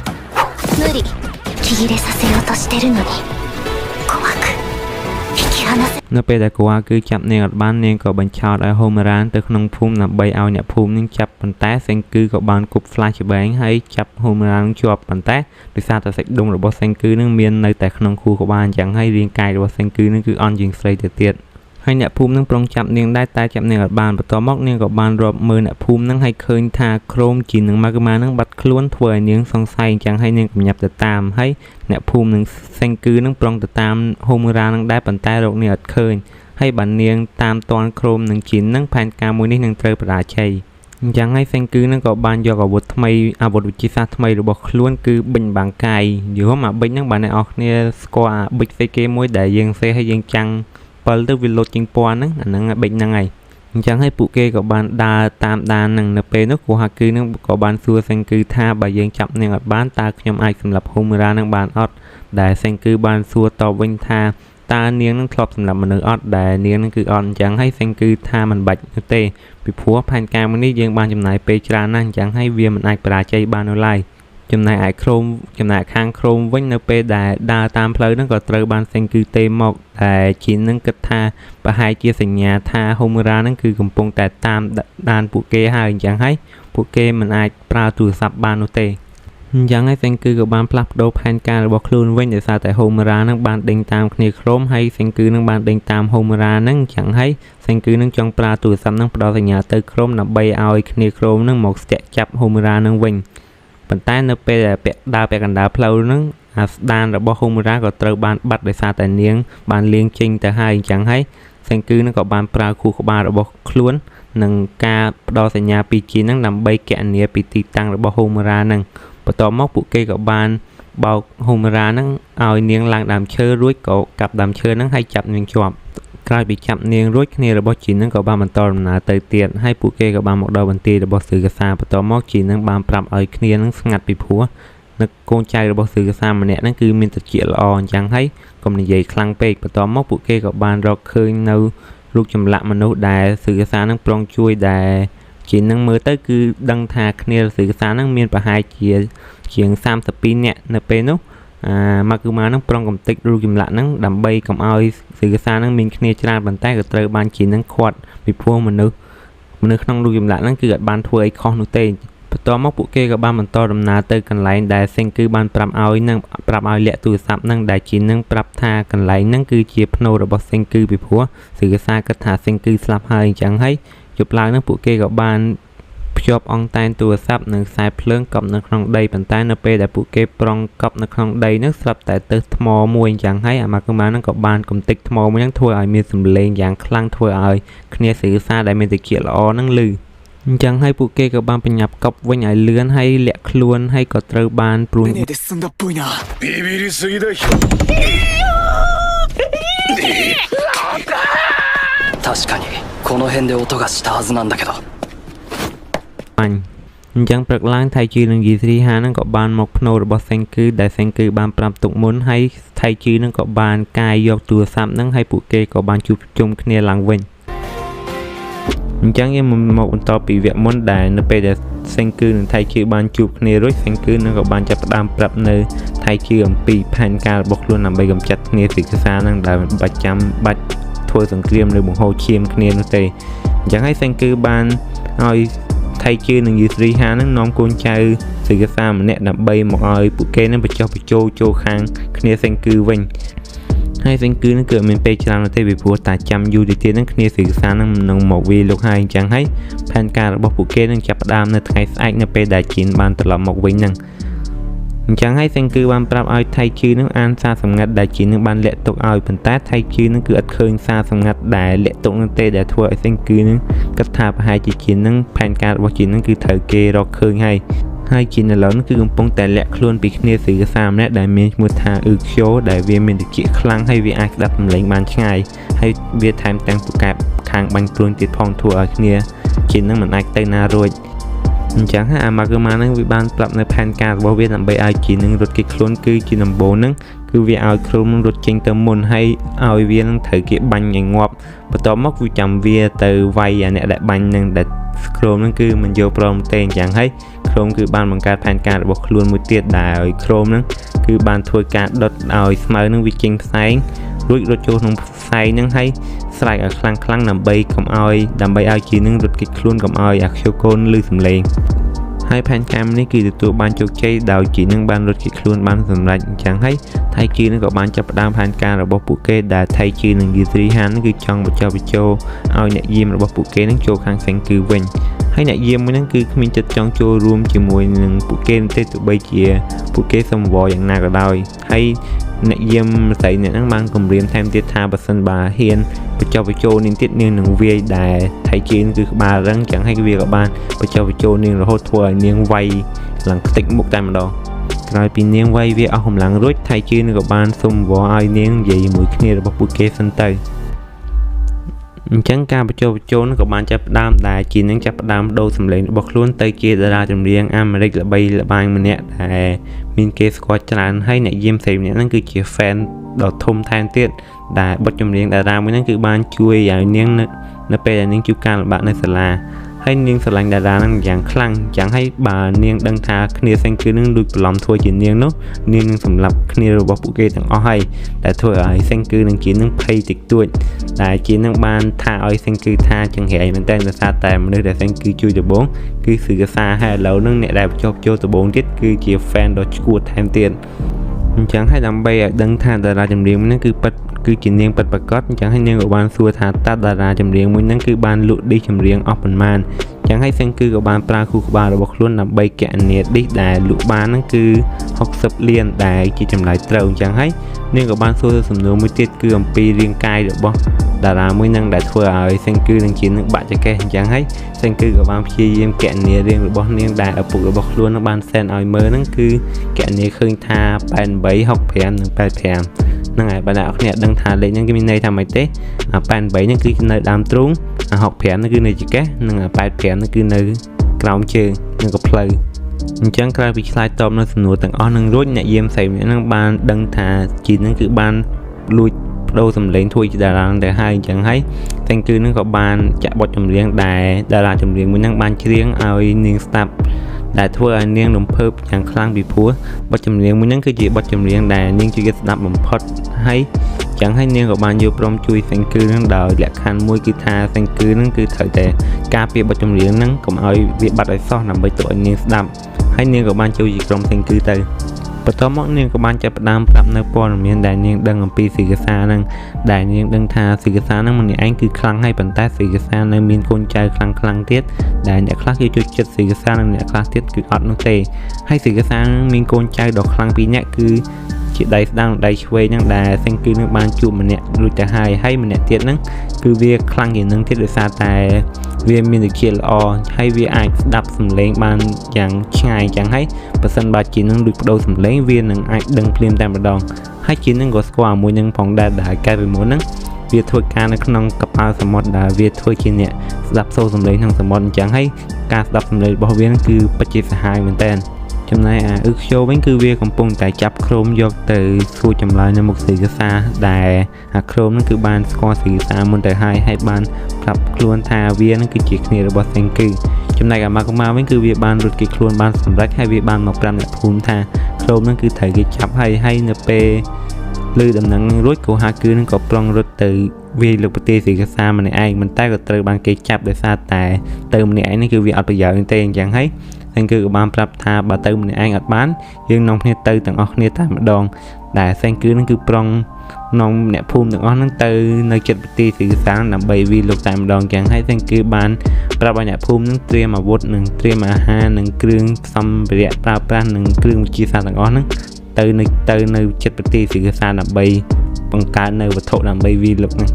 ប៉ុន្តែអ្នកភូមិទាំងអស់ហ្នឹងគឺមិនអាចយកអីវ៉ាន់ហ្នឹងទៅទាំងអស់ឲ្យបានលឿននោះទេវាអញ្ចឹងហើយសេងគឺបានប្រាប់ថាខ្លួននឹងបង្កើតយានយន្តដើម្បីដឹកអីវ៉ាន់ទាំងអស់ហ្នឹងទៅឲ្យលឿន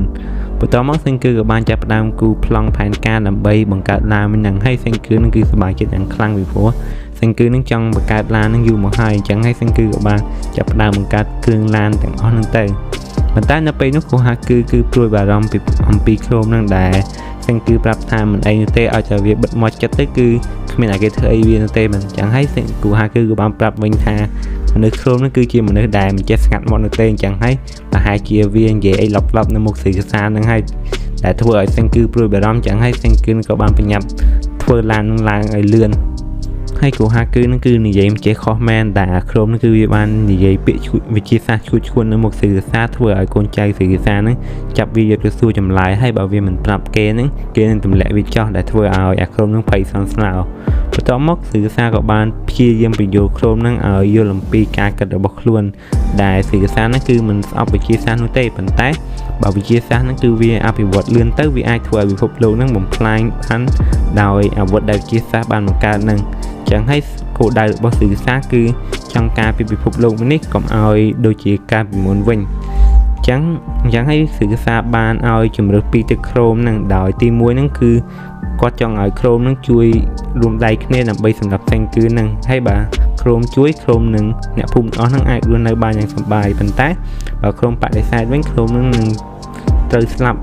ដែលឃ្លោមហ្នឹងគឺវាស្មានតែស៊ីកាសានិយាយលេងក៏វាបានថាវាមិនចេះខ្លាចស្ដាប់នោះទេអញ្ចឹងហើយអាខ្ជិលកូនក៏បានតម្លាក់វាចោលទៅប៉ុន្តែដោយសារតែស៊ីកាសាគឺជាមនុស្សចិត្តល្អហើយជួយកាត់ក្មេងហ្នឹងគឺស៊ីកាសាក៏បានជួយឃ្លោមហើយបានឃុំឲ្យឃ្លោមទុកមកកន្លែងទៅហើយដោយសារតែពួកគេសួរចម្លើយឃ្លោមអត់បានអញ្ចឹងហើយស៊ីកាសាក៏បានសួរអាខ្ជិលកូនហ្នឹងដែលវាសួរវាថាតើវារកឃើញឃ្លោមនៅកន្លែងណាដែលអាខ្ជិលកូនវាបានកុហកប្រាប់ស៊ីកាសាថាវាឃើញឃ្លោមនៅកន្លែងមកលួចទឹក Purify ដោយសារតែការប៉ិនហ្នឹងវាដឹងថាឃ្លោមគ្នារបស់ឃ្លោមគឺមកលួចលាក់ទូរស័ព្ទទៅទុកទៅហើយប៉ុន្តែ ដោយសារតែវានឹងប្រហែលជាចង់យកឱកាសដើម្បីក្បត់សេកសាយចំណែកឯ Senku វិញក៏បានបង្កើតយានយន្តជិះដែលវាស្តៀងទៅនឹងរថភ្លើងនៅសម័យបដិវត្តន៍ឧស្សាហកម្មដែរប៉ុន្តែមុននឹងជិះនឹង Senku បានបង្កើតយានយន្តមួយទៀតដើម្បីឲ្យអាជិះនឹងវាជិះតេស្តមើលហើយនៅពេលដែលតេស្តរួចជិះនឹងបានប្រាប់ថារថយន្តមួយហ្នឹងគឺវាជិះទៅវាលាក់ខ្លាំងពេកអញ្ចឹងហើយ Senku បានប្រាប់ឲ្យអ្នកភូមិទាំងអស់ហ្នឹងធ្វើសម្បកកង់ឡានដោយធ្វើមកពីឫស្សីហើយនៅពេលដែលដោះស្រាយរឿងកង់ឡាននឹងរួចហើយកែច្នៃយានយន្តនឹងឲ្យវាជិះរួចពួកគេក៏បានប្រុងចេញដំណើរទៅហើយ Senku បាននាំអ្នកធំធំនៅក្នុងភូមិទៅទាំងអស់ទុកតែចាស់ៗនិងក្មេងៗដើម្បីឲ្យការពារភូមិមួយហ្នឹងហើយពួកចាស់ៗមួយហ្នឹងគាត់បានបួងសួងឲ្យគ្នា Senku នឹងទទួលបានជោគជ័យហើយត្រឡប់មកភូមិវិញផងហើយពួកគេក៏បាននាំគ្នាចេញដំណើរទៅដែលក្មេងៗទាំងអស់ហ្នឹងគឺទុកឲ្យនៅក្នុងភូមិអត់តែស្រីកានទៅវាព្រោះ Senku បាននាំនាងទៅពីព្រោះដោយសារតែនាងចេះដឹងជាសាស្ត្រតិចតួចអញ្ចឹងហើយ Senku បាននាំនាងទៅហើយនៅពេលធ្វើដំណើរហ្នឹងគឺធ្វើដំណើរបានយ៉ាងល្អរលូនប៉ុន្តែនៅពេលដល់ផ្លូវឡើងទួនហ្នឹងគឺវាពិបាកដែរអ្នកភូមិអស់គឺត្រូវតែអូសឡានឡើងទួនៅពេលដែលពួកគេជិះទៅដល់ចិត្តទៅដល់ប្រទេសសេកសារួច Senku បានឲ្យអ្នកភូមិទាំងអស់ហ្នឹងរៀបចំបន្ទាយនៅលើភ្នំដើម្បីឲ្យពួកគេនឹងងាយស្រួលទៅវាយលុកហ្នឹងហើយ Senku បានឲ្យសេកានទៅស្វែងរកក្រុមដែលក្រោយពីនាងរកឃើញក្រុមរួចនាងបានប្រាប់ Senku ថាក្រុមហ្នឹងគឺត្រូវគេឃុំក្នុងគុកមួយហើយមានអ្នកយាមច្រើនមែនតើអញ្ចឹងហើយ Senku នឹងប្រុងយករថយន្តរបស់ខ្លួននឹងទៅជិះបុកទម្លុះដើម្បីជួយក្រុមជាងពីគុកហ្នឹងហើយដើម្បីធ្វើបែបនេះបាន Senku នឹងគឺចង់កែច្នៃរថយន្តរបស់ខ្លួនហ្នឹងឲ្យវាខ្លាយទៅជាយន្តប្រុសវិញដោយយកกระดาษហ្នឹងមកធ្វើជាអាវការពាររថយន្តនេះហ្នឹងហើយបើយើងស្ដាប់ទៅគឺដូចជាឈួតពេកហើយមិនយកกระดาษទៅធ្វើជាអាវការពារអញ្ចឹងกระดาษហ្នឹងវាមិនដឹងមកអញ្ចឹងហើយរូបមន្តធ្វើกระดาษរបស់ Senku ហ្នឹងគឺជាដំបូង Senku ឲ្យអ្នកភូមិនឹងប្រមូលស្មៅឲ្យបានច្រើនបន្ទាប់មកយកវាទៅដាំក្នុងទឹករួចយកវាទៅលាងក្នុងទឹកហើយយកវាមកសកត់ជាមួយថ្មឲ្យជាប់មកហើយយកវាហាមកបានហើយបានយើងខ្លាចជាกระดาษហើយអញ្ចឹងដើម្បីធ្វើឲ្យកระดาษហ្នឹងរឹងមាំ Senku បានយកกระดาษហ្នឹងបៀកចូលគ្នារួចយកវាទៅលាបជាមួយនឹងកាវហើយយកវាទៅអ៊ុតហើយបានខ្លាចជាกระดาษរឹងមាំហ្នឹងអញ្ចឹងដើម្បីដឹងថាกระดาษហ្នឹងវាមាំឬក៏អត់ Senku បានឲ្យ Ginro ហ្នឹងយករំពេងរបស់ខ្លួនចាក់ចូលกระดาษហ្នឹងមើលហើយមិនត្រឹមតែរំពេងហ្នឹងចាក់មិនចូលនោះទេហើយវាអាចធ្វើឲ្យរំពេងហ្នឹងបាក់ថែមទៀតផងអញ្ចឹងហើយពួកគេក៏បានយកกระดาษទាំងអស់ហ្នឹងយកទៅបៀកចូលឡានធ្វើកែច្នៃវាខ្លាចជាវាប្រុសតែម្ដងចំណែកឯសេកសាវិញគឺមិនភ្លើទុកឲ្យ Senku នឹងវាយលើប្រទេសរបស់ខ្លួនបានយ៉ាងងាយស្រួលនោះទេដោយសេកសាហ្នឹងគឺបានបង្កើតអន្ទាក់ជាច្រើននៅតូមុខគុករបស់ក្រុមហ្នឹងដោយសេកសាហ្នឹងដឹងថា Senku នឹងមកជួយក្រុមហើយអញ្ចឹងហើយសេកសាក៏បានប្រើក្រុមនឹងធ្វើជាអន្ទាក់ដើម្បីចាប់ Senku ហ្នឹងចំណែកឯក្រុមវិញនៅពេលដែលដឹងថាខ្លួនគឺជាអន្ទាក់ដើម្បីចាប់ Senku រួចអញ្ចឹងហើយក្រុមក៏បានព្យាយាមស្វែងរកមធ្យោបាយដើម្បីកុំឲ្យ Senku នឹងមកជួយខ្លួនអញ្ចឹងហើយក្រុមបាននឹកឃើញថាបើសិនបាក់ហើយឥឡូវហ្នឹងក្រុមកំពុងតែព្យាយាមស្វែងរកមធ្យោបាយដើម្បីចេញពីគុកមួយហ្នឹងដោយប្រើវិទ្យាសាស្ត្រដែលរៀនបានមកពី Senku ប៉ុន្តែទោះបីជាក្រុមនឹងខំគិតយ៉ាងណាក៏ដោយក៏គិតមិនចេញដែរដោយសារតែអ្វីបានរបស់ខ្លួនហ្នឹងគឺត្រូវបានគេដកអ៊ុតអស់ទៅហើយឥឡូវហ្នឹងក្រុមហ្នឹងគឺត្រូវបានអ្នកយាមថ្មីម្នាក់ទៀតមកខ្លងមើលទៀតដែលវាមានឈ្មោះថាយោដែលវាហ្នឹងកាលពីមុនគឺជាប៉ូលីសអញ្ចឹងហើយវាមានជំនាញខាងចាប់ចោលនិងខ្លងមើលក្រុមមួយហ្នឹងចំណែកឯក្រុមវិញក៏បានព្យាយាមស្វែងរកអ្វីវ៉ាន់ដើម្បីមកបង្កាត់ភ្លើងប៉ុន្តែទោះបីជាក្រុមនឹងខំប្រឹងយ៉ាងណាក៏ដោយក៏បង្កាត់ភ្លើងមិនចេញដែរអញ្ចឹងហើយ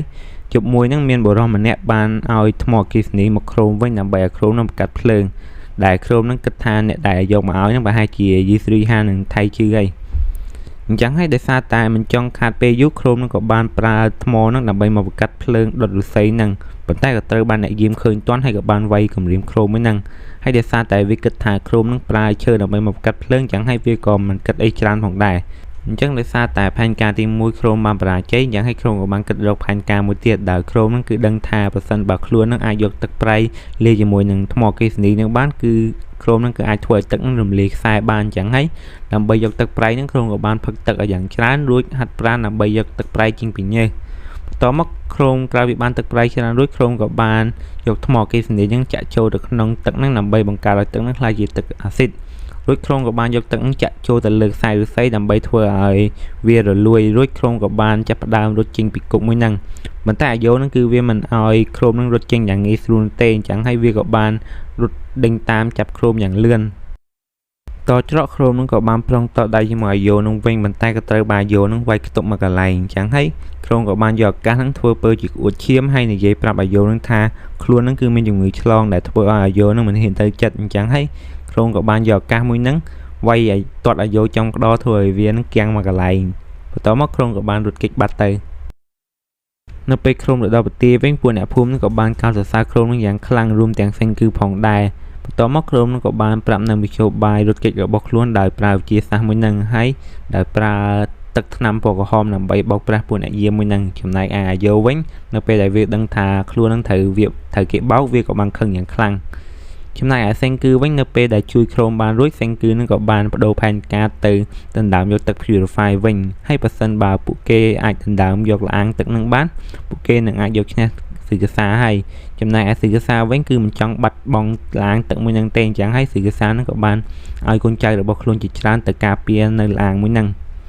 អញ្ចឹងហើយសេងគឺបានឲ្យថៃជឿនឹងយីស៊ីហានឹងទៅបញ្ចុះបញ្ចូលគ្នាស៊ីកាសានឹងឲ្យចូលគ្នាសេងគឺវិញធ្វើអញ្ចឹងទៅស៊ីកាសានឹងគឺមានគ្នាតិចដើម្បីការពារឡាងទឹក purify នឹងអញ្ចឹងហើយជានឹងក៏បានបដូរសម្លេងទៅជាតារាចម្រៀងអាមេរិកម្នាក់មកប្រាប់គ្នាស៊ីកាសាថាមិនបាច់វាយគ្នាទៀតទេពីព្រោះពួកទាហានអាមេរិកនឹងមកជួយហើយប៉ុន្តែនៅពេលនោះអាអ៊ឺខ្យូនឹងក៏បានលឺអញ្ចឹងហើយវាក៏បានមកនិយាយជាមួយដើម្បីស្ដាប់មើលថាតើវាគឺជាសម្លេងពិតឬក៏អត់ហើយដោយសារតែអ៊ឺខ្យូនឹងគឺមានតិចល្អអញ្ចឹងហើយវាក៏បានដឹងភ្លាមតែម្ដងថាសម្លេងហ្នឹងគឺជាជីន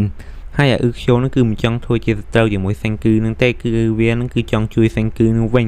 ដោយសារតែឲ្យតែសេងគឺនឹងសន្យាជាមួយវាថាបើសិនបើគ្មាននរណាគេស្លាប់នៅក្នុងសង្គ្រាមមួយនេះហើយមូលហេតុដែលអ៊ឺខ្យូនឹងចង់ជួយសេងគឺដោយសារតែសេងគឺនឹងគឺបានឲ្យយូស្រីហានឹងផ្គុំរូបចម្លាក់ដែលស៊ីកាសាបានកំទេចនឹងដើម្បីជួយឲ្យមនុស្សម្នាក់នឹងរស់ឡើងវិញមូលហេតុនេះហើយទៅធ្វើឲ្យអ៊ឺខ្យូនឹងគោរពសេងគឺនឹងយ៉ាងខ្លាំងហើយក៏បានយកព្រមជួយសេងគឺនឹងដើម្បីបញ្ឈប់ស៊ីកាសាដោយសារតែកាលពីមុនហ្នឹងអាអ៊ឺខ្យូនឹងគឺជាមនុស្សល្អម្នាក់ដែរដែលមិនចង់ឃើញមនុស្សស្លាប់នោះទេក្រោយពីសហការគ្នារួចអាអ៊ឺខ្យូនក៏បានប្រាប់សេងគឺនឹងឲ្យប្រុងប្រយ័ត្នជាមួយនឹងអាខ្យូកាបន្តិចដោយសារតែវានឹងគឺជាមនុស្សដែលខ្លាំងជាងគេបន្ទាប់ពីស៊ីកាសាហើយអាខ្យូកានឹងបានសម្លាប់គ្នាឯងហើយវាក៏មានគោលបំណងប្រុងសម្លាប់ស៊ីកាសាផងដែរដើម្បីសម្រេចគោលបំណងរបស់វាចំណែកឯស៊ីកាសាវិញនៅពេលដែលកំពុងកាយភ្នូររបស់កូនចៅរបស់ខ្លួននឹងក៏បានឃើញ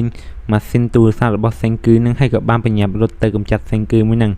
ចំណែកឯសេងគឺវិញគឺបានរៀបចំយុទ្ធក្រោះនឹងកងទ័ពរបស់ខ្លួនដើម្បីទៅវាយលុកហើយនៅពេលដែលកូនចៅរបស់ស៊ីកាសាឃើញយុទ្ធក្រោះនឹងពួកវានឹងក៏លែងបាក់ទឹកចិត្តវាយទៅហើយអញ្ចឹងហើយធ្វើឲ្យគ្នាសេងគឺនឹងទៅចូលវាយនឹងចាប់ចងគ្នាស៊ីកាសាបានយ៉ាងងាយស្រួលក្នុងរយៈពេលតែ1នាទីឯងនៅពេលនោះសង្សាររបស់ស៊ីកាសាក៏បានឃើញគ្នាស៊ីកាសានឹងចាញ់អស់អញ្ចឹងហើយនាងក៏បានយកឱកាសហ្នឹងដើម្បីទៅប្រាប់សង្សាររបស់នាងប៉ុន្តែក៏ត្រូវបានអាអ៊ឺខ្យូនឹងចាប់ទាន់ហើយគ្នាសេងគឺនឹងក៏បានយកឈ្នះប៉ុន្តែការប្រយុទ្ធហ្នឹងគឺវាមិនតាន់ចប់នោះទេដោយនៅពេលនោះស៊ីកាសានិងអ៊ឺខ្យូនឹងក៏បានមកដល់ហើយសេងគឺនឹងដឹងថាខ្លួននឹងគឺមិនអាចយកឈ្នះស៊ីកាសាបាននោះទេប៉ុន្តែសេងគឺនឹងក៏មិនចង់ចោះចាញ់ផងដែរអញ្ចឹងហើយសេងគឺនឹងបានប្រាប់ឲ្យគ្នារបស់ខ្លួននឹងហាមឃាត់ស៊ីកាសាដើម្បីទុកពេលវេលាឲ្យសេងគឺដើម្បីបង្កើតក្របបែក我々でわずかに持ちこたえさえすれば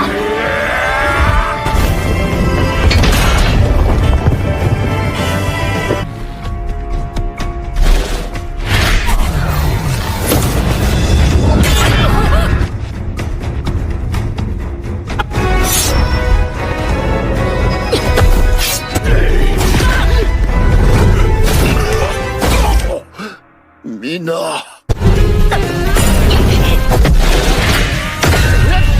រវល់វាយជាមួយនឹងគ្នាសេងគឺនឹងក៏បានចាប់ផ្ដើមបង្កើតក្របបែកដ៏គ្រោះថ្នាក់មួយដែលមានឈ្មោះថា Dynamite ក្របបែក Dynamite ដែលសេងគឺនឹងគឺប្រងប្រើក្របបែកមួយហ្នឹងដើម្បីមកចរចាជាមួយនឹងស៊ីកាសាហ្នឹងដោយសេងគឺនឹងបានសន្យាថានឹងជួយប្អូនស្រីរបស់ស៊ីកាសាមួយហ្នឹងឲ្យរស់ឡើងវិញដោយសារតែកាលពីមុនហ្នឹងប្អូនស្រីរបស់ស៊ីកាសាហ្នឹងមានជំងឺមហារីកហើយត្រូវការលុយព្យាបាលយ៉ាងច្រើនហើយដោយសារតែពុកម្ដាយស៊ីកាសាហ្នឹងគឺអត់រវីរវល់ជាមួយកូនអញ្ចឹងហើយស៊ីកាសាហ្នឹងក៏បានចាប់ផ្ដើមវឹកហាត់ហើយវាយបដាដើម្បីយកលុយមកព្យាបាលប្អូនស្រីរបស់ខ្លួនអញ្ចឹងហើយស៊ីកាសាហ្នឹងក៏បានសុំចោះចាញ់ហើយពួកគេក៏បានចាប់ផ្ដើមទៅរកប្អូនស្រីរបស់ស៊ីកាសាមួយហ្នឹង ហើយមន្ទីរពេទ្យដែលប្អូនស្រីសិក្សានៅគឺត្រូវបានកប់នៅក្នុងភ្នំហើយអញ្ចឹងហើយសេងគឺនឹងក៏បានប្រើក្របបែកដើម្បីបំផ្ទុះហើយកាយរកក្រៅពីកាយរកឃើញរួចសេងគឺនឹងក៏បានចាក់ទឹក purify នឹងចូលហើយទឹកនឹងក៏បានចាប់ផ្ដើមព្យាបាលរាងកាយរបស់ប្អូនសិក្សាមួយនឹងជាសះស្បើយឡើងវិញហើយនាងក៏បានសួរសិក្សាថាតើនាងនឹងបានដេកអស់រយៈពេលប៉ុន្មានឆ្នាំហើយដែលសិក្សាបានប្រាប់ថា6ឆ្នាំក្រោយមកពួកអ្នកភូមិក៏បាននាំគ្នាត្រឡប់ទៅភូមិរបស់ពួកគេវិញនៅពេលនោះអាខ្យូកានឹងក៏បានប្រាប់ឲ្យមីរ៉ៃនឹងដែលជាប្អូនស្រីសិក្សានឹងឲ្យនាងទៅលាងមុខនៅក្នុងទន្លេបន្ទាប់មកវាក៏បានលួចក្របបែករបស់សេងគឺនឹងមកបន្ទុះលាងទឹក purify នឹងហើយនៅពេលដែលប្អូនស្រីរបស់សិក្សាកំពុងលាងមុខនឹងវាក៏បានយកលំពែងនឹងប្រងចាក់សម្រាប់ប្អូនស្រីរបស់សិក្សាធ្វើឲ្យសិក្សានឹងមកការពារប្អូនស្រីរបស់ខ្លួនធ្វើឲ្យលំពែងចាក់ចំសិក្សាដោយសារតែវានឹងគឺចង់សម្រាប់សិក្សានឹងយូរមកហើយនៅពេលដែលសេងគឺប្រងជួយសិក្សានឹងវាក៏បានទាត់សេងគឺនឹងសិក្សាជិះធ្លាក់ចូលទន្លេហើយបន្ទាប់មកវាក៏បានចុះតាមក្រោយពីពួកគេចេញពីទន្លេរួចខ្យូកានឹងក៏បានប្រាប់នៅផែនការរបស់វាដែលផែនការរបស់វានឹងគឺស្តៀងនឹងសិក្សាដែរប៉ុន្តែវានឹងគឺអត់ចង់ជួយក្មេងៗនោះទេគឺវាចង់ជួយមនុស្សណាដែលខ្លាំងនិងឆ្លាតវៃដូចសេងគឺអញ្ចឹងហើយវានឹងគឺចង់ឲ្យសេងគឺនឹងចូលរួមផែនការរបស់វាប៉ះសិនបើសេងគឺនឹងបដិសេធវានឹងធ្វើទរណកម្មសេងគឺរហូតដល់សេងគឺនឹងយល់ព្រមដែលធ្វើឲ្យសេងគឺនឹងភ័យសន្ស្លាវប៉ុន្តែនៅពេលនោះសិក្សាគឺនៅរស់អញ្ចឹងហើយសេងគឺនឹងសិក្សាក៏បានរួមដៃគ្នាវាយជាមួយនឹងខ្យូកានឹងこれは工場で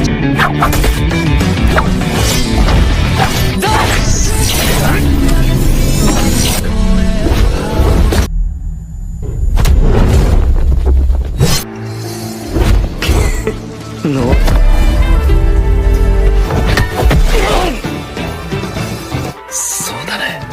ならばなぜもがくのですか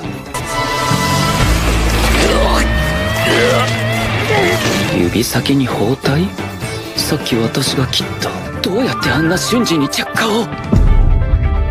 どこからいつの間にそんな機器